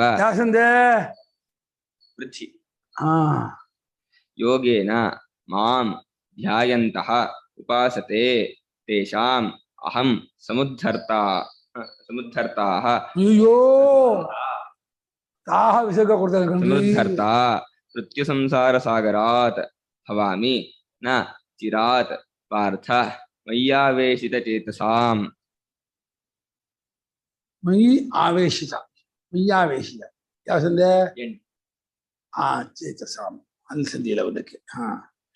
ಏತು ಯಾರಾದರೋ ಎಲ್ಲಾ ಕರ್ಮವನ್ನು ಈಶ್ವರನಾದ ನನ್ನಲ್ಲಿ ಇಟ್ಟು ಅಂದ್ರೆ ಫಲಾಪೇಕ್ಷೆ ಇಲ್ಲದೆ ಎಲ್ಲಾ ಕರ್ಮವನ್ನು ಮಾಡಿಸ್ತಾ ನನ್ನಲ್ಲಿಯೇ ಮನಸ್ಸಿಟ್ಕೊಂಡು ವಿಶ್ವೋಪವಾಸ ಮಾಡ್ತಾ ಇರ್ತಾರೋ ಅನನ್ಯವಾದ ಯೋಗ ಅಂದ್ರೆ ವಿಶ್ವರೂಪಧರನಾದ ನಾರಾಯಣ ಬಿಟ್ಟು ಬೇರೆ ಕಡೆ ಸಂಬಂಧವಿಲ್ಲದೇನೆಯೇ ನನ್ನನ್ನೇ ಧ್ಯಾನ ಮಾಡ್ತಾ ಉಪಾಸನೆ ಮಾಡ್ತಾ ಇರ್ತಾರೋ. ಇದಲ್ಲೂ ಎರಡು ತರಹ, ಸನ್ಯಾಸ ಮಾಡಿಯೂ ವಿಶ್ವೋಪವಾಸ ಮಾಡೋರಿದ್ದಾರೆ. ಯಾಕೆಂದ್ರೆ ಸರ್ವದಾ ಆತ್ಮಚಿಂತನೆಗೆ ಅಗ್ನಿಹೋತ್ರಾದಿಗಳು ಅಡ್ಡಿ ಮಾಡುತ್ತೆ ಅಂತ ಹೇಳಿ, ಸಂಧ್ಯಾದಿ ಅಗ್ನಿಹೋತ್ರ ಶ್ರಾದ್ದಾದಿ ಕರ್ಮ ಅಡ್ಡಿ ಮಾಡುತ್ತೆ ಅಂತ ಹೇಳಿ ಸನ್ಯಾಸ ಮಾಡಿ ಸ್ಪಾರ್ಥ ಸನ್ಯಾಸಿಗಳವರು, ತ್ರಿದಂಡಿ ಸನ್ಯಾಸಿಗಳು, ಉಪಾಸಕರಾದ ತ್ರಿದಂಡಿ ಸನ್ಯಾಸಿಗಳು ಸರ್ವದಾ ಉಪಾಸನೆ ಮಾಡ್ತಾ ಇರ್ತಾರೆ. ವಿರಾಟೋಪಾಸನೆ, ಓಂಕಾರೋಪಾಸನೆ, ವಿರಾಟೋಪಾಸನೆ, ಹಿರಣ್ಯಗರ್ಭೋಪಾಸನೆ, ಪ್ರಾಣೋಪಾಸನೆ, ವೈಶ್ವಾನೋಪಾಸನೆ, ವಿರಾಟೋಪಾಸನೆ ಸರ್ವದಾ ಮಾಡೋರಿಗೆ ಬೇರೆದು ಅಡ್ಡಿ ಆಗತ್ತೆ. ಈ ಬೇರೆದು ಅಂದ್ರೆ ಈ ಶ್ರಾದ್ದ ಮಾಡು, ನಿಮ್ಮ ಅಪ್ಪಂದು, ನಿಮ್ಮ ಅಮ್ಮನ ಶ್ರಾದ್ದ ಮಾಡು, ನಿಮ್ಮ ಇವರು ಅತಿಥಿಯ ಬ್ಯಾಗದಿಗೆ ಸತ್ಕಾರ ಮಾಡು, ಸಂಧ್ಯಾವನೆ ಮಾಡು, ಅಗ್ನಿಹೋತ್ರ ಮಾಡು ಅಂದ್ರೆ ಅದು ವಿಕ್ಷೇಪ. ಅದು ಸರ್ವದಾ ವಿಶ್ವೋಪವಾಸನೆ ಮಾಡೋದು ಅದು ಅಡ್ಡಿ, ಬೇಡಲ್ಲ, ಬಿಟ್ಬಿಡ್ತಾರೆ. ಕರ್ಮಗಳ ಮೇಲೆ ಬಿಟ್ಟು ಸರ್ವದಾ ಬಹಳ ಮೇಲ್ಮಟ್ಟ ಇದು. ಈ ಧ್ಯಾನಯೋಗ ಸನ್ಯಾಸಿಗೂ ಈ ಸನ್ಯಾಸಿಗೂ ವ್ಯತ್ಯಾಸ ಏನು ಅಂದ್ರೆ ಇವರಲ್ಲಿ ಕಂಡುಕೊಳ್ಳೋ ಪ್ರಯತ್ನ ಇಲ್ಲ, ಅವ್ರಲ್ಲಿ ಕಂಡುಕೊಳ್ಳೋ ಪ್ರಯತ್ನ ಇರುತ್ತೆ. ಇವರಿಗೆ ಒಂದು ಸನ್ಯಾಸ ಮಾಡಿ, ಸ್ಮಾರ್ಥ ಸನ್ಯಾಸ ಮಾಡಿ ಒಂದು ಆಶ್ರಯದಲ್ಲಿ ಇರ್ಬೋದು ಕೆಲವು ಜನ, ಅಥವಾ ಇವರು ಭಿಕ್ಷಾಚಯ ಮಾಡ್ಕೊಂಡು ಇರ್ಬೋದು. ಸಾಮಾನ್ಯ ಈ ವಿದ್ಯಾರಣ್ಯರ ಕಾಲದಲ್ಲಿ ಮಠ ಎಲ್ಲ ಬಂತಲ್ಲಪ್ಪ, ಸನ್ಯಾಸಿಗಳಿಗೆ ಮಠ ಅಂತ, ಅದೆಲ್ಲ ಉಪಾಸಕರ ಸನ್ಯಾಸಿಗಳ ಮಠವೇ ಅದು. ಯಾವ್ಯಾವ ಸನ್ಯಾಸಿಗಳು ಸರ್ವದಾ ಭಗವತ್ ಚಿಂತನೆ ಮಾಡಿ ಉಪಾಸನೆ ಮಾಡ್ಕೊಂಡು ಪೂಜೆ ಮಾಡ್ಕೊಂಡು ಇರ್ತೀವಿ ಅಂತಾರೋ ಅವ್ರಿಗೆ ಮಠ ಮಾಡಿ ಅವರ ಯೋಗಕ್ಷೇಮ ಗೃಹಸ್ಥರು ನೋಡ್ಕೊಳ್ಳಿ ಅಂತ. ಯಾರು ತತ್ವ ಚಿಂತನೆಗಾಗಿ ಸನ್ಯಾಸ ಮಾಡಿರ್ತಾರೋ ಅವ್ರು ಬೆಟ್ಟ ಗುಡ್ಡ ಕಾಡಿಗೆ ಹೋಗ್ಬಿಡ್ತಾರೆ, ಗ್ರಾಮ ಹೊರಗಡೆ ಕೋಪಿಂದಾರಿಯಾಗಿ ಎಲ್ಲೋ ಇದ್ಬಿಡ್ತಾರೆ, ಬರ್ತಾರೆ. ಅವ್ರಿಗೆ ಯಾವ ಮಠವೂ ಬೇಡ, ಯಾವ್ದು ಬೇಡ, ಅವ್ರ ಆತ್ಮಚಿಂತನೆ ಒಂದೇ. ಮಠದಲ್ಲಿರ್ತಕ್ಕಂಥ ಸನ್ಯಾಸಿಗಳು ಒಂದು ರೀತಿ ಉಪಾಸಕರು ಅವರು, ಅದು ಒಪ್ಕೊಂಡಿದೆ ಶಾಸ್ತ್ರದಲ್ಲಿ ಅಲಗದಿಲ್ಲ. ಉಪಾಸಕರಾಗಿ ಸನ್ಯಾಸಿಗಳಾಗಿ ಇರ್ಬೋದು, ಆದ್ರೆ ಡಿಸ್ಟ್ರಾಕ್ಷನ್ ಮಾಡ್ಕೋಬಾರ್ದು. ಅಲ್ಲಿ ಮತ್ತೆ ದುಡ್ಡು ಮಾಡ್ತೀನಿ, ಮಠ ಬೆಳೆಸ್ತೀನಿ, ಆ ಥರ ಹೋಗ್ಬಿಟ್ರೆ ಮತ್ತೆ ದಾರಿ ಇದಾಗತ್ತೆ. ಸರ್ವದ ಇವರು ಚಂದ್ರಶೇಖರ ಭಾರತಿ ಸ್ವಾಮಿಗಳೆಲ್ಲ ಇದ್ದಾರಲ್ಲಪ್ಪ, ಮಹಾತ್ಮರು ಅವರಲ್ಲ, ಭಾರಿ ಆತ್ಮಚಿಂತಕರು, ಭಗವದ್ಭಕ್ತರು, ಸರ್ವದಾ ಭಗವತ್ ಚಿಂತನೆಯವರು, ಜನರನ್ನ ಮಾತಾಡಿಸ್ತಿರ್ಲಿಲ್ಲ ಅವರು.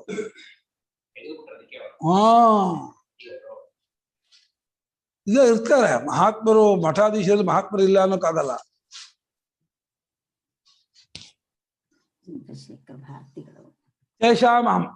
ಹೇಳಿಮ್ಮ. ಈಗ ವಿಶ್ವರೂಪ ಉಪಾಸನೆ ಅಂದ್ರೆ ಕರೆಕ್ಟ್ ಆಗಿ ಹೆಂಗೆ ಏನ್ ನೋಡಿದ್ರುವೆ ಇದ್ರಲ್ಲಿ ದೇವ್ರು ಅಂತ ಅನ್ಕೊಳ್ಳೋದು ಅಷ್ಟೇನಾ? ಹಂಗೆ 11ನೇ ಅಧ್ಯಾಯದಲ್ಲಿ ಹೇಳಿದ ಗೊತ್ತಾಯ್ತು. ಅಲ್ಲಿ ಎಲ್ಲದ್ರಲ್ಲಿ ಧ್ಯಾನ ಮಾಡೋದ ಅಂದ್ರೆ 11ನೇ ಅಲ್ಲಿ ಅದ 11ನೇ ಅಧ್ಯಾಯದ ಶ್ಲೋಕವನ್ನ ಅರ್ಥಾನುಸಂಧಾನ ಪೂರ್ವಕವಾಗಿ ಧ್ಯಾನ ಮಾಡೋದೇ ವಿಶ್ವೋಪಾಸನೆ. ಅಲ್ಲಿ ಒಂಥರ ಪಿಕ್ಚರ್ ತರ ತೋರ್ಸಿದ್ರಲ್ವಾ, ಪಿಕ್ಚರ್ ಉಂಟು, ವಿಶ್ವೋಪಾಸನೆ ಪಿಕ್ಚರ್ ಉಂಟು. ಅದ್ರಲ್ಲಿ ಉಪಾಸನೆ ಮಾಡೋದು ಏನ್ ಬರುತ್ತೆ ಗುರುಗಳೇ? ಯಾವಾಗ್ಲೂ ಮಾಡೋದೇ ಉಪಾಸನೆ.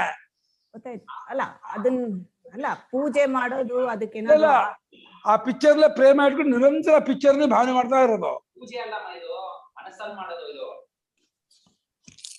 ಅದೇ ನನ್ಗೆ ಅದು ಸ್ವಲ್ಪ ಅರ್ಥ ಆಗ್ಲಿಲ್ಲ ಕರೆಕ್ಟ್ ಆಗಿ. ಅಲ್ಲಮ್ಮ, ಈಗ 11ನೇ ಅಧ್ಯಾಯದಲ್ಲಿ ಭಗವಂತನ ವರ್ಣನೆ ಮಾಡಿದ್ನಾರಲ್ಲ, ಆ ಒಂದೊಂದು ಶ್ಲೋಕನೂ ಅರ್ಥ ಸಮೇತವಾಗಿ ಈ ರೀತಿ ಭಗವಂತ ಇದ್ದಾನೆ ಅಂತ ಸತತವಾಗಿ ನೀವು ಭಾವನೆಯಿಂದ ಪ್ರೇಮದಿಂದ ವಿಚಾರ ಮಾಡ್ತಾ ಮುಳುಗದು, ಅದನ್ನೇ ವಿಶ್ವರೂಪೋಪಾಸನೆ ಅನ್ನೋದು. ಇದು ನಿಧಿಧ್ಯಾಸನ ತರನೇ ಆಯ್ತು. ಮತ್ತೆ ನಿಧಿಧ್ಯಾಸನ ಸ್ವರೂಪನ ಕಂಡ್ಕೊಳ್ಳೋದು, ಅಲ್ಲಿ ಬುದ್ಧಿ, ಅಲ್ಲಿ ವಿಚಾರ ವಿವೇಕ ಪ್ರಧಾನ. ಅಲ್ಲಿ you are not thinking self ಬಗ್ಗೆ ಯೋಚನೆ ಮಾಡ್ತಾನೆ ಇಲ್ಲ, ಹೌದು ಕಾನ್ಸ್ಟೆಂಟ್ಲಿ ಮೈಂಡ್ ಇದು ಕರೆಕ್ಟ್. ಈಗ ನಿಮ್ ಮುಂದೆ ಒಂದ್ ರಾಮನ್ ಫೋಟೋ ಇಟ್ಬಿಟ್ಟು ಈ ರಾಮನ್ ಧ್ಯಾನ ಮಾಡು ಅಂದ್ರೆ ಅಲ್ಲಿ ಥಾಟ್ ಪ್ರಾಸೆಸ್ ಇನ್ನೇನು ಇಲ್ಲ, ಅಲ್ಲಿ ಥಿಂಕಿಂಗ್ ಏನು ಬೇಡ, ಭಾವನೆ ಬೇಕು ಅಷ್ಟೇ, ಫೀಲಿಂಗ್ಸ್ ಬೇಕು ಹೆಚ್ಚು, ಅದು ಪ್ರಧಾನ. ಸೊ ವಿಶ್ವರೂಪೋಪಾಸನೆ ಅಂದ್ರೆ ಪೂರ್ತಿ 11ನೇ ಅಧ್ಯಾಯದಲ್ಲಿ ಭಗವಂತ ಯಾವ್ಯಾವ ರೂಪದಲ್ಲಿ ತೋಡ್ಕೋತಾನೆ ಅಂತ ಕೊಟ್ಟಿದಾರಲ್ಲ, ಅದನ್ನೆಲ್ಲ ಕರೆಕ್ಟ್ ಆಗಿ ತಿಳ್ಕೊಂಡು ಆ ರೀತಿ ಭಗವಂತನ ಭಾವನೆ ಮಾಡೋದು. ಈ ಹೊರಗಿನ ಸಾಮಗ್ರಿ ಅಲ್ಲ, ಹೂವ ಇದು ಇಟ್ಕೋಬೇಕು ಅಂತೇನಿಲ್ಲ ಇದಕ್ಕೆಲ್ಲ. ಇದು ಎಲ್ಲ ಬಿಟ್ಟು ನೀವು ಮನಸ್ಸಿಂದ ಒಂದ್ ಕಡೆ ಕೂತ್ಕೊಂಡು ಮೆಡಿಟೇಷನ್ ಮಾಡೋದು. ಅರ್ಥ ಆಯ್ತು. ಇವಾಗ ಇಡೀ ಪಂಚಭೂತಗಳೇ ಅವನ ಶರೀರ. ಜಿಲೋಕ ತಲೆ, ಸೂರ್ಯಚಂದ್ರ ಕಣ್ಣು, ಇಡೀ ಆಕಾಶ ನಡುಮೈ, ದಿಕ್ಕುಗಳೇ ಕಿವಿ, ಅಖಂಡ ಭೂಮಿಯ ಪಾದ, ಅಖಂಡ ವಾಯುವೇ ಪ್ರಾಣ, ಅಖಂಡ ನೀರೇ ಅವನ ಕಿಬ್ಬಟ್ಟೆ, ಅಖಂಡ ಗಿಡಮರ ಬಳ್ಳಿಗಳೇ ಔಷಧಿ ವನಸ್ಪತಿಗಳು, ಎಲ್ಲ ಬೆಟ್ಟಗುಡ್ಡಗಳ ಮಾಂಸಗಳು, ಇಡೀ ವಿಶ್ವವನ್ನೆಲ್ಲ ಅವನ ಅವಯವ ರೂಪ ಅಂತ ಭಾವನೆ ಮಾಡೋದು. ಈಗ ಅರ್ಥ ಆಯ್ತು ನನ್ಗೆ. ಪೂಜೆ ಪೂಜೆ ಅನ್ಕೋತಾ ಇದೆ, ಅದಕ್ಕೆ ವಿಶ್ವಾತ್ಮನಾಗಿ ಜಗದಾತ್ಮನಾಗಿ ಇದ್ದಾನೆ ಅಂತ. ಯಾವ ಪೃಥಿವ್ಯೋರಿದಮಂತರಂ ಹಿ ವ್ಯಾಪ್ತಂ ತ್ವಯೈಕೇನ ದಿಶಶ್ಚ ಸರ್ವಾ, ಅದೆಲ್ಲ ವಿಶ್ವರೂಪದ ವರ್ಣಯ. ಗುರುಗಳೇ, ಆದ್ರೆ ಯೂಶಲಿ ಉಪಾಸನೆ ಅಂದ್ರೆ ಇನ್ಕ್ಲೂಡ್ಸ್ ಪೂಜಾ ಅವೆಲ್ಲಾನು ಅಲ್ವಾ? ಮೇ ಬಿ ಲೋವರ್ ಲೆವೆಲ್ ಇಲ್ಲ ಅಂತೀರಾ? ಪೂಜಾ ಲೋ ಲೆವೆಲ್ ಇಮ್ಮ, ಲೋವರ್ ಲೆವೆಲ್. ಆದ್ರೆ ಉಪಾಸನೆ ಮೇಲೆ ಹೈ ಲೆವೆಲ್. ಉಪಾಸನೆಗೆ ಹೊರಗಿಂದ ಏನು ಬೇಡ, ಧೂಪ ದೀಪ ನೈವೇದ್ಯ ಮಂಗಾರತಿ ಇದೆಯಾ ಅದೇನು ಬೇಡ. ಭಾವನೆಯಿಂದ ಸರ್ವಾತ್ಮನಾದ ಭಗವಂತನನ್ನ ನನ್ನವನು ಪ್ರೇಮ ಮಾಡ್ತಾ ಇರೋದೇ ಉಪಾಸನೆ.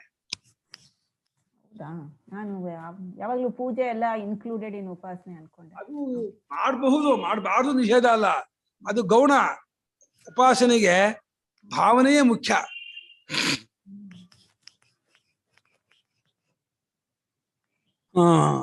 ಏತು ಸರ್ವಾಣಿ ಕರ್ಮಾಣಿ ಮಯಿ ಈಶ್ವರೇ ಸನ್ಯಸ್ಯ ಮತ್ಪರಾಹ ಅಹಂ ಪರಃ ಯೇಷಾಂತೆ ಮತ್ಪರಾಃ ಸಂತಃ. ಏತು ಸರ್ವಾಣಿ ಕರ್ಮಾಣಿ ಮಯಿ ಈಶ್ವರೇ ಸನ್ಯಸ್ಯ ಮತ್ಪರಾಹ ಅಹಂ ಪರಃ ಯೇಷಾಂತೆ ಮತ್ಪರಾಃ ಸಂತಃ. ಶ್ಲೋಕ ಕರ್ಸ ಹೇಳಿದ್ದೆ ಎರಡಕ್ಕೂ. ನಾನು ಅವರನ್ನ ವೃತ್ತಿ ಸಂಸಾಧಾನ ಎತ್ತೀನಿ, ಅಲ್ಪ ಭಾಗದಲ್ಲೇ ಎತ್ತೀನಿ, ನನ್ನಲ್ಲೇ ಮನಸ್ಸಿಟ್ಟು ಹೋಗಿ ಅಂತ. ಏಳನೇ ಹೇಳಿಲ್ವಾ? ಅಲ್ಪ ಕಾಲದಲ್ಲೇ ನಾನು ಬಂದು ನನ್ನಲ್ಲೇ ಮನಸ್ಸಿಟ್ಟಂತಹ ಅವರನ್ನು ನಾನು ಅಲ್ಪ ಕಾಲದಲ್ಲಿ ಎತ್ತೀನಿ ಅಂತ.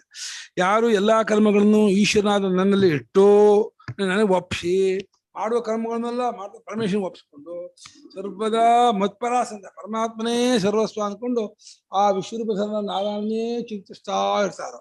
ಪೂಜೆ ಒಂದು ಕ್ಲಿಪ್ತ ಕಾಲ, 1 ಗಂಟೆ 1.5 ಗಂಟೆ ಇರುತ್ತೆ. ಉಪಾಸನೆಗೆ ಟೈಮ್ ಲಿಮಿಟ್ ಇಲ್ಲ, ಟಿಲ್ ಬೆಡ್ ಮಲಗೋವರೆಗೂ ಮಾಡ್ತಾ ಇರ್ತಾರೆ ಭಾವನೆ. ಕ್ಯಾನ್ ಪೂಜೆ ಬಿ ಇದು ಒಂಥರ ಆಕ್ಟಿವಿಟಿ ಆಸ್ ಪಾರ್ಟ್ ಆಫ್ ಉಪಾಸನೆಯಲ್ಲಿ? ಒಂಥರ ಒಂದ್ ಸ್ವಲ್ಪ ಹೊತ್ತು ಪೂಜೆ ಮಾಡ್ತೀನಿ ಅಂತ ಇರ್ಬೋದು. ಮಾಡ್ಬೋದು, ಮಾಡಬಾರ್ದು ನಿಷೇಧ, ಮಾಡ್ಲೇಬೇಕು, ನಿಧಿ ಇಲ್ಲ, ಕರ್ತವ್ಯ ಇಲ್ಲ. ಆ ಟೈಮಲ್ಲೂ ಉಪಾಸನೆ ಮಾಡ್ತೀನಿ ಅಂತ ಹೇಳ್ಬಿಟ್ಟು ಪೂಜೆ ಬಿಡ್ಬೋದು ಅವರು. ಅಲ್ಲ, ನನ್ ಕ್ವೆಶನ್ ಉಪಾಸನೆಯಲ್ಲಿ ಪೂಜೆ ಇನ್ಕ್ಲೂಡ್ ಆಗುತ್ತಾ? ಆಗಲ್ಲ, ಯಾಕಂದ್ರೆ ಪೂಜೆ ಇಸ್ ಆಕ್ಷನ್ ಓರಿಯೆಂಟೆಡ್, ಇದೆಲ್ಲ ಬರೀ ಮೈಂಡ್ ಓರಿಯೆಂಟೆಡ್ ಅಂತ ಇದ್ದೀರಾ. ರಜೋಗುಣ ಹೆಚ್ಚಿದ್ದು ಬರೀ ಭಾವನೆ ಮಾಡಕ್ ಆಗಲ್ಲ, ಕಷ್ಟ ಆಗ್ತಿದೆ ಅನ್ನೋ ಹಂತದಲ್ಲಿ ಪೂಜೆ ಮಾಡ್ತಾ ಇರ್ತಾರೆ ಒಂದ್ ಹಂತದ ತನಕ. ಆದ್ರೆ ನಿಜವಾಗ್ಲೂ ಉಪಾಸನೆ ಅಂದ್ರೆ ಅದು ಉಪಾಸನೆ ಆಗಲ್ಲ ಅಲ್ವಾ ಗುರುಗಳೇ? ಪೂಜೆ ಅದು ಉಪಾಸನೆ ಆಗಲ್ಲ, ಉಪಾಸನೆ ಆಗೋದೇ ಇಲ್ಲ.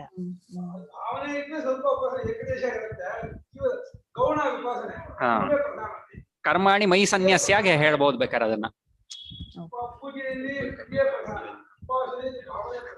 ರಜೋಗುಣ ಹೆಚ್ಚಿದ್ದಾಗ ಉಪಾಸನೆ ಮಾಡೋದು ಕಷ್ಟ ಆಗುತ್ತೆ, ಅವಾಗ ಪೂಜೆ ಕೆಳಮಟ್ಟಿನ ಸಾಧನೆ. ಅದು ಜಿತುವ ಆದ್ರೆ ಬರೀ ಭಾವನೆ ಮಾಡಕ್ ಕೂರಕ್ಕಾಗುತ್ತೆ ಅಂದ್ರೆ ಬರೀ ಮೆಡಿಟೇಷನ್. ಈಗ ಕರ್ಮ ಯೋಗ ಮಾಡೋದ್ರಿಂದ ಈ ಲೆವೆಲ್ ಬರುತ್ತಾ? ಬರ್ತೀವಿ, ಖಂಡಿತ ಬರುತ್ತೆ. ಧ್ಯಾನ ಯೋಗ ಆದ್ರೂ ಮಾಡ್ಬೋದು ಅಥವಾ ವಿಶ್ವರೂಪ ಉಪಾಸನೆ ಆದ್ರೂ ಮಾಡ್ಬೋದು. ಕರೆಕ್ಟ್. ವಿಶ್ವೋಪಾಸನೆ ಧ್ಯಾನ ಯೋಗಕ್ಕಿಂತ ಕೆಳ ಮೆಟ್ಲು, ಧ್ಯಾನ ಯೋಗ ಇನ್ನು ಮುಂದಿನ ಮೆಟ್ಲು, high level. Karma yoga low level. Karma yoga ಮಾಡ್ತಾರೆ, ಕರ್ಮಯೋಗ ಮಾಡಿದವರು ಒಂದ್ ಸ್ಟೆಪ್ ಹತ್ತಿರ್ತಾರೆ. ಹೌದು, ವಿಶ್ವೋಪಾಸನೆ ಯೋಗ್ಯರಾಗ್ತಾರೆ. ಯಾವ್ದಕ್ಕೆ ಯೋಗ್ಯತೆ ಆಗ್ತಾರೆ? ವಿಶ್ವೋಪಾಸನೆ ಯೋಗ್ಯರಾಗ್ತಾರೆ ಕರ್ಮಯೋಗ ಮಾಡೋರು. ಮುಂದೆ ಬರುತ್ತೆ ಅದೇ ವಿಷಯ, ಅಸೀತ ಪಿಶಕ್ತೋಷ ಅದೇ ವಿಚಾರ ಮುಂದೆ. ಯಾರು ನನ್ನಲ್ಲಿಯೇ ಮುಳುಗಿದವರಾಗಿ ಮಾಡುವ ಕರ್ಮವನ್ನೆಲ್ಲ ನನಗೆ ಒಪ್ಪಿಸಿಕೊಂಡು ನಿರಂತರ ನನ್ನನ್ನೇ ಧ್ಯಾನ ಮಾಡ್ತಾ ಇರ್ತಾರೋ ಅನನ್ಯೇನೀವ ಅಂದ್ರು. ಅವಿದ್ಯಮಾನಂ ಅನ್ಯದ್ ಆಲಂಬನಂ ವಿಶ್ವರೂಪಂ ದೇವಂ ಮುಕ್ತ್ವ ಆತ್ಮಾನಂ ಮುಕ್ತ್ವ ಯಸ್ಯ ಸಹ ಅನನ್ಯಃ.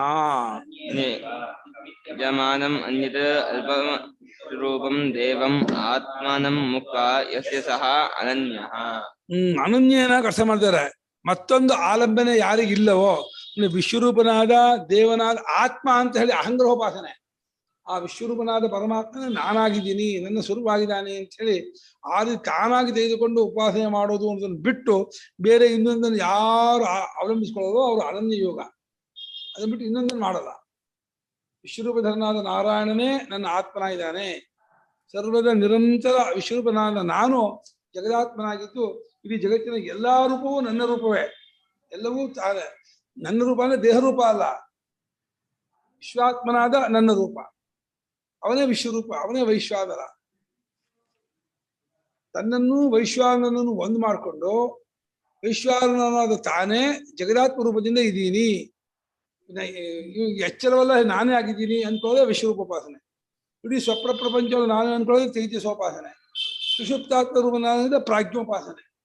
ಮೂರೂ ನನ್ನ ಕಲ್ಪಿತವಾಗಿದೆ, ಮೂರೂ ಇಲ್ಲ, ನಾನು ತುರಿಯ ಸ್ವರೂಪವನ್ನು ಕಂಡುಕೊಳ್ಳೋದೇ ಧ್ಯಾನ. ಈಗ ಅರ್ಥ ಆಯ್ತು. ಇಷ್ಟು ದಿನ ಒದ್ದಾಡ್ತಾ ಇದೆ ಅರ್ಥ ಅದಕ್ಕೆ, ಈಗ ಅರ್ಥ ಆಯ್ತು. ಹೌದಾ? ನೋಡಿ, ಕೇಳ್ತಾ ಕೇಳ್ತಾ ಕೇಳ್ತಾ ಬರುತ್ತೆ, ಟೈಮ್ ತಗೊಳುತ್ತೆ ಅಷ್ಟೇ. ವಿಶ್ವರೂಪ ದೇವನಾದ ನಾನ ಮಾಡ್ಕೊಂಡು ಯಾರು ಇರ್ತಾರೋ ಅನನ್ಯರು. ತೇ ಅನನ್ಯೇನೈವ, ಅವರು ಅನನ್ಯ ರೂಪದಿಂದಲೇ. ಕೇನ ಯೋಗೇನ ಸಮಾಧಿನ ಮಾಂ ಧ್ಯಾಯಂತಹ, ಯೋಗೇನ ಸಮಾಧಿನ ಮಾಂ ಧ್ಯಾಯಂತಹ ಚಿಂತೆಯಂತಹ ಉಪಾಸತೆ. ಅನನ್ಯೇನೈವ ಯೋಗೇನ ಇಲ್ಲ, ಯೋಗ ಅಂದ್ರೆ ಧ್ಯಾನ ಅಂತ ಮಾಡಿದ್ರು, ಸಮಾಧಿ ಮಾಡಿದ್ರು. ಇಲ್ಲಿ ಯೋಗ ಶಬ್ದಕ್ಕೆ ಒಗ್ದಲ್ಲ, ಕರ್ಮಯೋಗ ಅಲ್ಲ. ಏಕಾಗ್ರತೆಯಿಂದ ಪ್ರೇಮದಿಂದ ವಿಶ್ವರೂಪಧರನಾದ ನಾರಾಯಣನಲ್ಲಿಯೇ ಮನಸ್ಸನ್ನು ನಿಲ್ಲಿಸೋದು, ಅದೊಂದು ರೀತಿ ಸಮಾಧಿಯೇ, ಸಮ್ಯತೆ, ಉಪಾಸನೆ ಅನ್ಬಹುದಲ್ವಾ? ಮತ್ತೆ ಉಪಾಸನೆ ಅದು ಅಷ್ಟೇ. ಉಪಾಸನೆಯಲ್ಲಿ ಪ್ರೇಮದಿಂದ ತನ್ಮಯತೆ ತಂದ್ಕೊಂಡಿರೋದು ಉಪಾಸನೆ. ಉತ್ಕೃಷ್ಟವಾದ ದೇವನನ್ನ ಪ್ರೇಮದಿಂದ ಏಕಾತ್ಮತೆಯಿಂದ ತಾನೂ ಭಾವನೆ ಮಾಡ್ತಾ ಇರೋದು. ಆ ರೀತಿ ಮಮ್ಮನ್ನೇ ಧ್ಯಾನ ಮಾಡುತ್ತಾ ಚಿಂತಿಸುತ್ತಾ ಯಾರು ಉಪಾಸನೆ ಮಾಡ್ತಿರ್ತಾರೋ ಅವರು ವಿಶ್ವೋಪಾಸನೆ ಉಳಿಸ್ಕೋತಾರೆ. ತೇಷಾಂ ಕಿಂ, ಅವ್ರಿಗೆ ಏನಾಗತ್ತೆ ಅಂತ ಹೇಳಿದ್ರೆ ಹೇಳ್ತೀನಿ ಕೇಳು. ತೇಷಾಂ ಮದುಪಾಸನೈಕಪರಾಣಾಂ ಈಶ್ವರಃ ಸಮುದ್ಧರ್ತ. ನನ್ನನ್ನೇ ನಿರಂತರ ಉಪಾಸನೆ ಮಾಡುತ್ತಿರುವಂತಹ ವಿಶ್ವರೂಪೋಪಾಸಕರನ್ನ ನಾನು ಎತ್ತುವನು ಅಂತ, ನಾನು ಅವ್ರ ಕೈ ಹಿಡಿದು ಎತ್ತೀನಿ ಅಂತ. ಇವರಿಗೆ ಅಕ್ಷರೋಪಾಸಕರು ಸ್ವತಂತ್ರರು, ಅವರೇ ಮುಕ್ತರಾಗ್ಬಿಡ್ತಾರೆ. ಇಲ್ಲಿ ಬೆಟ್ಟ ಹತ್ತಕ್ಕೆ ಮಕ್ಕಳನ್ನೆಲ್ಲ ಕರ್ಕೊಂಡು ಹೋದ ತಂದೆ ಚಿಕ್ಕ ಹುಡುಗನ್ನ ತಾನೇ ಎತ್ಕೊಳ್ತಾನೆ. ಸ್ವಲ್ಪ ದೊಡ್ಡ ಹುಡುಗ ನಾನೇ ಹತ್ತೀನಿ ಅಪ್ಪ ಅಂತ ಅವನೇ ಹತ್ತಾನೆ. ದೊಡ್ಡ ಹುಡುಗ 10-12 ವರ್ಷ ಆದವನು ಹತ್ತಾನೆ. 3-4 ವರ್ಷದ ಹುಡುಗ ಅಪ್ಪ ನಂಗೆ ಹತ್ತಕ್ಕಾಗಲ್ಲ, ಬಾರ ಎತ್ಕೊಳ್ತೀನಿ ಅಂತ ಅಪ್ಪ ಎತ್ಕೊಂಡು ಕರ್ಕೊಂಡು ಹೋಗ್ತಾರೆ. ಯಾವ್ದು ಒಳ್ಳೇದು ಅಂತ ಕೇಳ್ಬೇಕೀಗ. ಈಕ್ವಲ್ ಇರೋಂಗಿದೆ ಇಲ್ಲಿ. ಮತ್ತೆ ಅದು ಎತ್ಕೊಂಡು ಹೋಗೋದು ಬಾಸಿ ಬೆಟರ್ ಅನ್ಸುತ್ತೆ. ಅದು ಪರತಂತ್ರ, ಅವನು ಸ್ವತಂತ್ರ. ಅವನಿಗೆ ಅಪ್ಪ ಎತ್ಕೊಂಡು ಹೋದ್ರೆ ಹೋಗ್ಬೇಕು, ಅಪ್ಪ ನಿಂತ್ಕೊಂಡೆ ನಿಂತ್ಕೋಬೇಕು. ಅವನಿಲ್ಲ, ತಾನು ಹೋಗ್ತಾ ಇರ್ತಾನೆ, ಈಗ ಹೋಗಿ ಮುಟ್ಟಿ ಬಿಡ್ತಾನೆ. ಇವನು ಅಪ್ಪ ಎತ್ಕೊಂಡು ಹೋಗಿ ಮುಟ್ಟಿದ ಮೇಲೆ ಹೋಗ್ಬೇಕು. ಅಪ್ಪ ಯಾರೋ ಮಧ್ಯ ಸಿಕ್ಕಿದ್ರು ಮಾತಾಡ್ಸ ನಿಂತ್ಕೊಂಡ್ರು ಏನು ಮಾಡಕ್ಕಾಗಲ್ಲ. ಅಪ್ಪ ಬೇಗ ಹೋಗಪ್ಪ ಅಂದ್ರೆ ತಡಿಯ ನಿಂತ್ಕೊಳ್ಳು ಅಂತಾರೆ. ಅಪ್ಪನಿಗೂ ಸುಸ್ತುವಾಗಿರುತ್ತೆ, ಯಾರೋ ಸಿಕ್ಕಿರ್ತಾರೆ ಮಾತಾಡ್ತಾ ಇರ್ತಾರೆ. ಅಲ್ಲೆಲ್ಲ ಪರಮಾತ್ಮ ಸುಸ್ತಾಗಲ್ಲ, ಇಲ್ಲ ಅಪ್ಪನಿಗೂ ಸುಸ್ತಾಗತ್ತೆ. ಅಪ್ಪ ಸ್ವಲ್ಪ ನಿಧಾನ ಮಾಡಿದ್ರು ನಿಧಾನವಾಗಿ ಹೋಗ್ಬೇಕು, ಏನು ಮಾಡಕ್ಕಾಗಲ್ಲ. ಆ ಹುಡುಗ ಶುಲ್ಕ ಓಡ್ ಹೋಗ್ಬಿಡ್ತಾನೆ ಮೇಲಕ್ಕೆ, ದೇವಸ್ಥಾನ ಹೋಗ್ಬಿಟ್ಟು ಕೂತ್ಬಿಡ್ತಾನೆ ಹೋಗಿ. ಪರತಂತ್ರತೆ ಇದೆ, ವಿಶ್ವೋಪಾಸಕರಿಗೆ ಪರತಂತ್ರತೆ ಇದೆ, ಅಕ್ಷೋಪಾಸಕರು ಸ್ವತಂತ್ರರು. ಓಕೆ, ನಾನು ಅನ್ಮ್ಯೂಟ್ ಆಗಿದ್ದಿಲ್ಲ. ಓಕೆ, ಆದ್ರೆ ಇವ್ರಿಗೆ ಅದ್ವೈತ ಹೆಂಗ್ ಗೊತ್ತಾಗುತ್ತೆ ಗುರುಗಳೇ? ಉಪಾಸನಾ ಯೋಗ ಫಾಲೋ ಆಗ್ತಾ ಇರೋರಿಗೆ ಅಂದ್ರೆ ಫೈನಲಿ ಬೇಕಲ್ವಾ ಅವ್ರಿಗೆ, ಅಥವಾ ಅವ್ರು ಸ್ವರ್ಗಲೋಕಕ್ಕೆ ಹೋಗ್ತಾರೆ? ಯಾರಿಗೆ? ವಿಶ್ವೋಪಾಸಕ ಅದ್ವೈತ ಜ್ಞಾನ ಆಗತ್ತೆ ಕ್ರಮೇಣ, ಚಿತ್ತ ಶುದ್ಧಿ ಆಗೋದ್ರ ಮೂಲಕ ಭಾವನೆ ಮಾಡ್ತಾ ಮಾಡ್ತಾ. ಯಾವತ್ತಾದ್ರೂ ಯಾರಾದ್ರೂ ಮಹಾತ್ಮ ಆ ವಿಶ್ವರೂಪಧರ ನಾರಾಯಣ ನಿಜ ನೀನೇ ಆಗಿದ್ಯಾ ಮಾಡೋಗೇನು ಇಲ್ಲ ಅಲ್ಲಿ, ಅದೇ ನಿನ್ನ ಸ್ವರೂಪ ಅಂತ ಉದ್ದೇಶ ಮಾಡಿದ್ರೆ ಅಷ್ಟು ಉತ್ತಮ ಸಂಸ್ಕಾರ ಇರುತ್ತಲ್ಲ ಮನಸ್ಸಿನಲ್ಲಿ, ಅಂತಃಕರಣದಲ್ಲಿ ಅವ್ನಿಗೆ ಅರ್ಥವಾಗ್ಬಿಡತ್ತೆ. ಯಾರಾದ್ರೂ ಹೇಳ್ಬೇಕು. ಹೌದು ಹೇಳ್ಬೇಕು. ಗುರುಪದೇಶ ಇದ್ರೆ ಜ್ಞಾನ ಆಗಲ್ಲ, ಜ್ಞಾನ ಆಗೋಕೆ ಯಾರಾದ್ರೂ ಹೇಳ್ಬೇಕು. ಹೌದೌದು.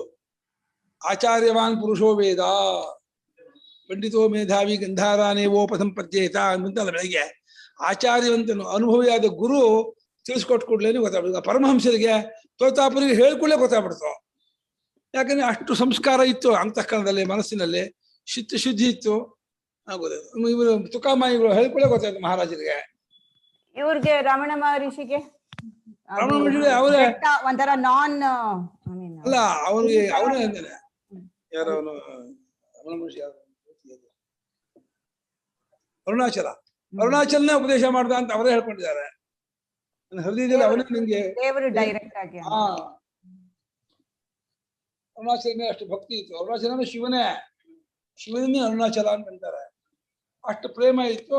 ಆ ಭಗವಂತನಿಗೆ ಯಾವ ರೀತಿ ತಿಳಿಸ್ಕೊಡ್ಬೇಕು ನಾವು ಹೇಳ್ಕೊಡ್ಬೇಕಾಗಿಲ್ಲಪ್ಪ. ಗುರುಮುಖದ ಹೇಳ್ಕೊಡ್ತಾನೆ, ತಾನೇ ಉಪದೇಶ ಮಾಡ್ತಾನೆ.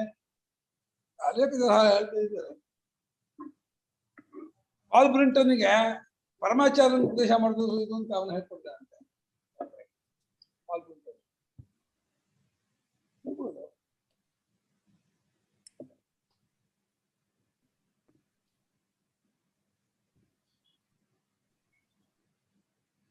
ಒಂದೊಂದ್ಸತಿ ಇವೆಲ್ಲ ಕೇಳಿದ್ರೆ ದ್ವೈತ ಚೆನ್ನಾಗೇ ಇದೆ.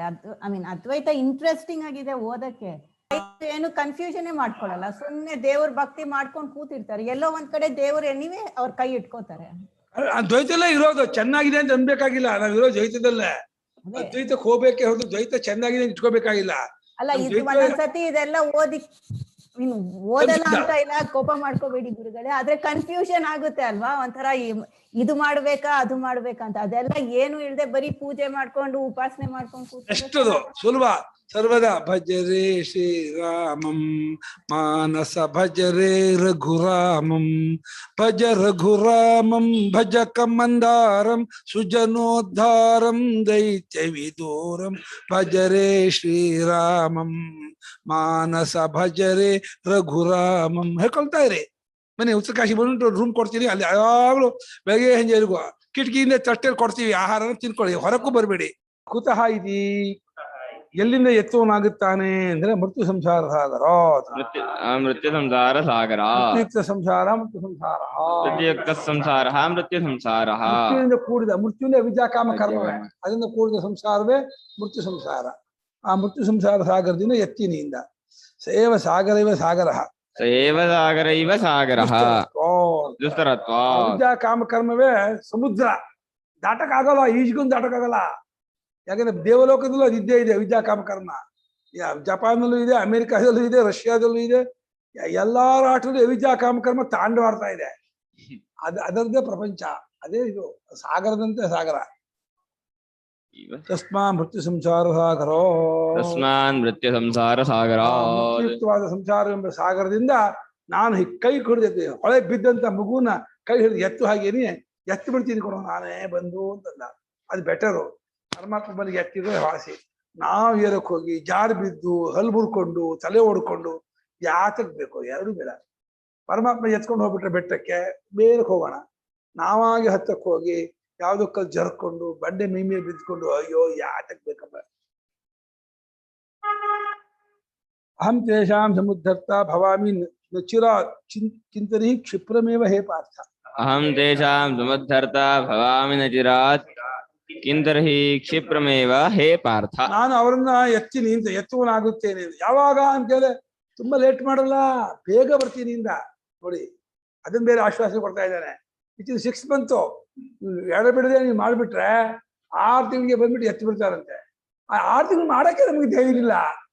ಅಯ್ಯೋ ಬೆಳಗ್ಗೆ ಆದ್ಕೊಳ್ಳೇನೆ ಇವತ್ತು ಕೆಲಸಗಾರ ಬಂದಿಲ್ಲ, ನಾನೇ ಪಾತ್ರೆ ತೊಳ್ಕೋಬೇಕು, ನಾನೇ ಗುಡಿಸ್ಕೋಬೇಕು, ನಾನೇ ಬಟ್ಟೆ ಹೋಗ್ಕೋಬೇಕು, ಈ ಯೋಚನೆ ಹತ್ತತ್ತೆ ಹೊರದು ಭಗವಂತ ಬೇಕು ತರ್ತದೇ ಇಲ್ಲ. ಯಾಕ್ರಿ ಪಾಠಕ್ಕೆ ಬಂದಿಲ್ಲ, ಈ ಕೆಲಸಗಾರ ಇಲ್ಲ, ಯಾರು ಮಾಡೋದು, ನಾನೇ ಮಾಡ್ಕೋಬೇಕು. ಮೈಂಡ್ ರೆಡಿ ಇರ್ಬೇಕು. ಯಾಕಂದ್ರೆ ನಾನು ಲಾಸ್ಟ್ ಟೈಮ್ ಉತ್ತರಕಾಶಿ ಹೋದಾಗ ಎಲ್ಲ ಸ್ವಲ್ಪ ಸನ್ಯಾಸಿಗಳು ಒಂಥರ ಕೆಟ್ಟೋಗ್ ಅವ್ರ ಮೈಂಡ್ ಸರಿ ಇದ್ದಿಲ್ಲ. ಅವ್ರು ಏನೇನೋ ಮಾತಾಡ್ತಾ ಇದ್ರು, ಒಂಥರ ಹುಚ್ಚರ. ಅದಾದ ಆಗಲ್ಲ. ಮೈಂಡ್ ಸರಿ ಇದೆ, ಮೈಂಡ್ ಬಹಳ ಮುಖ್ಯ. ಮೈಂಡ್ ಇದ್ದೇ ಹೋಗೋದು, ಮೈಂಡ್ ಇದ್ದೇ ಹೋಗೋಕ್ಕೂ ಆಗಲ್ಲ. ರೆಡಿ ಇರ್ಬೇಕು. ಅವರೇ ಸ್ವತಂತ್ರ ಹೋಗ್ತಾರೆ. ಅವ್ರಿಗೆ ಗೊತ್ತವ್ರಿಗೆ, ಚಿನ್ಮಯ ಇನ್ನೆಲ್ಲ ಗೊತ್ತವ್ರಿಗೆ ಎಲ್ಲ ಅವ್ರಿಗೆ ಅವ್ರದ್ದು ಹೇಳ್ಕೊಂಡು ಅವ್ರು ಮಾಡ್ಕೊಳ್ತಾರೆ. ಅವ್ರಿಗೆ ನಮ್ದು ಅವಶ್ಯಕತೆ ಇಲ್ಲ. ಅವ್ರು ಸ್ವತಂತ್ರವರು, ಅಕ್ರೋಪಾಸಕರವರು. ಸ್ವತಂತ್ರ ಮಾಡ್ಕೊಳ್ತಾರೆ, ಧ್ಯಾನ ಮಾಡ್ಕೊಂಡು ಕೂತ್ಕೊಂಡ್ಬಿಡ್ತಾರೆ. ವಾಪಸ್ ಬಂದಾಗ ಮಾತಾ ಮಾತಾ ಅನುಪಮಾನಂದಮಯಿ ಅಂತ ಹೇಳ್ಬಿಟ್ಟು ಎಲ್ಲ ಬೆಂಗಳೂರಲ್ಲಿ ಮಾರ್ಜಾಳ ನ್ಯಾಯ, ವಿದೇಶ ಸನ್ಯಾಸಿಗಳಿಗೆ ಮರ್ಕಟ ನ್ಯಾಯ. ಕರೆಕ್ಟು.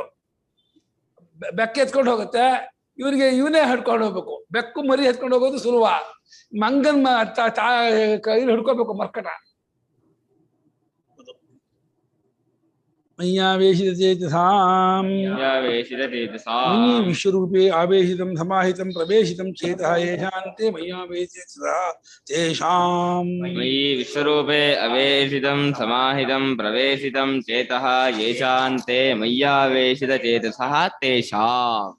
ಬಲು ಬೇಗನೆ ಬಂದು ಅವರನ್ನು ನಾನು ಎತ್ತೀನಿ. ಯಾರಿಗೆ ಅಂದ್ರೆ ನನ್ನಲ್ಲಿಯೇ ಯಾವಾಗ ಮನಸ್ಸನ್ನು ಮುಳುಗಿಸಿಕೊಂಡವರಿಗೆ, ನನ್ನಲ್ಲಿ ಅಂದ್ರೆ ವಿಶ್ವರೂಪಧರನಾದ ನಾರಾಯಣನಲ್ಲಿಯೇ ಹೊಕ್ಕಿದ ಮನಸ್ಸು ಯಾರಿಗೋ ಅವರು ಮಯ್ಯಾವೇಶಿತ ಮನಸ್ಕರು ಚೇತಸ್ಕರು.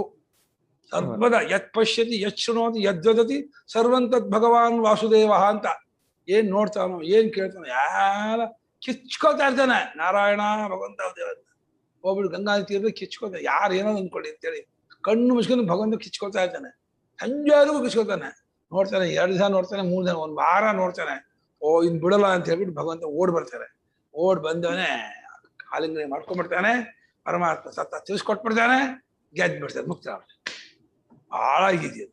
1 ವಾರ ಹೋಗಿ ಕಿಚ್ಕೊಳ್ಬೇಕು, ಬಿಡ್ದೇನೆ 15 ದಿವಸ ಬರಲ್ವಾ, ಊಟನೂ ಮಾಡಲ್ಲ, ಇವಾಗ ನಿದ್ದೆನೂ ಮಾಡಲ್ಲ. ಹುಲಿಯೆಲ್ಲ ತಿನ್ಕೊಂಡು ಹೋಗ್ರಿ ಸೀಲ ನೀನೇ ಬೇಕು ಅಂತೇಳಿ ಸರ್ವದ ಭಗವತ್ ಚಿಂತೆ ಮಾಡ್ತಾ ಕೂತ್ಬಿಡೋದು. ಅದು ಬಿಟ್ಟು ಬೇರೇನು ಏನೂ ಇಲ್ಲ. ಯಾರು ಬಂದು ನಂಗೆ ಮಾತು ಬರಲ್ಲ, ನನಗೆ ಭಾಷೆ ಬರಲ್ಲ, ಮೂಕ ಅಂತ ಬರ್ಕೊಡ್ಬೇಕು. ನಾನು ಮೂಕ, ನಂಗೆ ಮಾತಾಡೋ ಬರಲ್ಲ ಅಂತ ಬರ್ಕೊಡ್ಬೇಕು.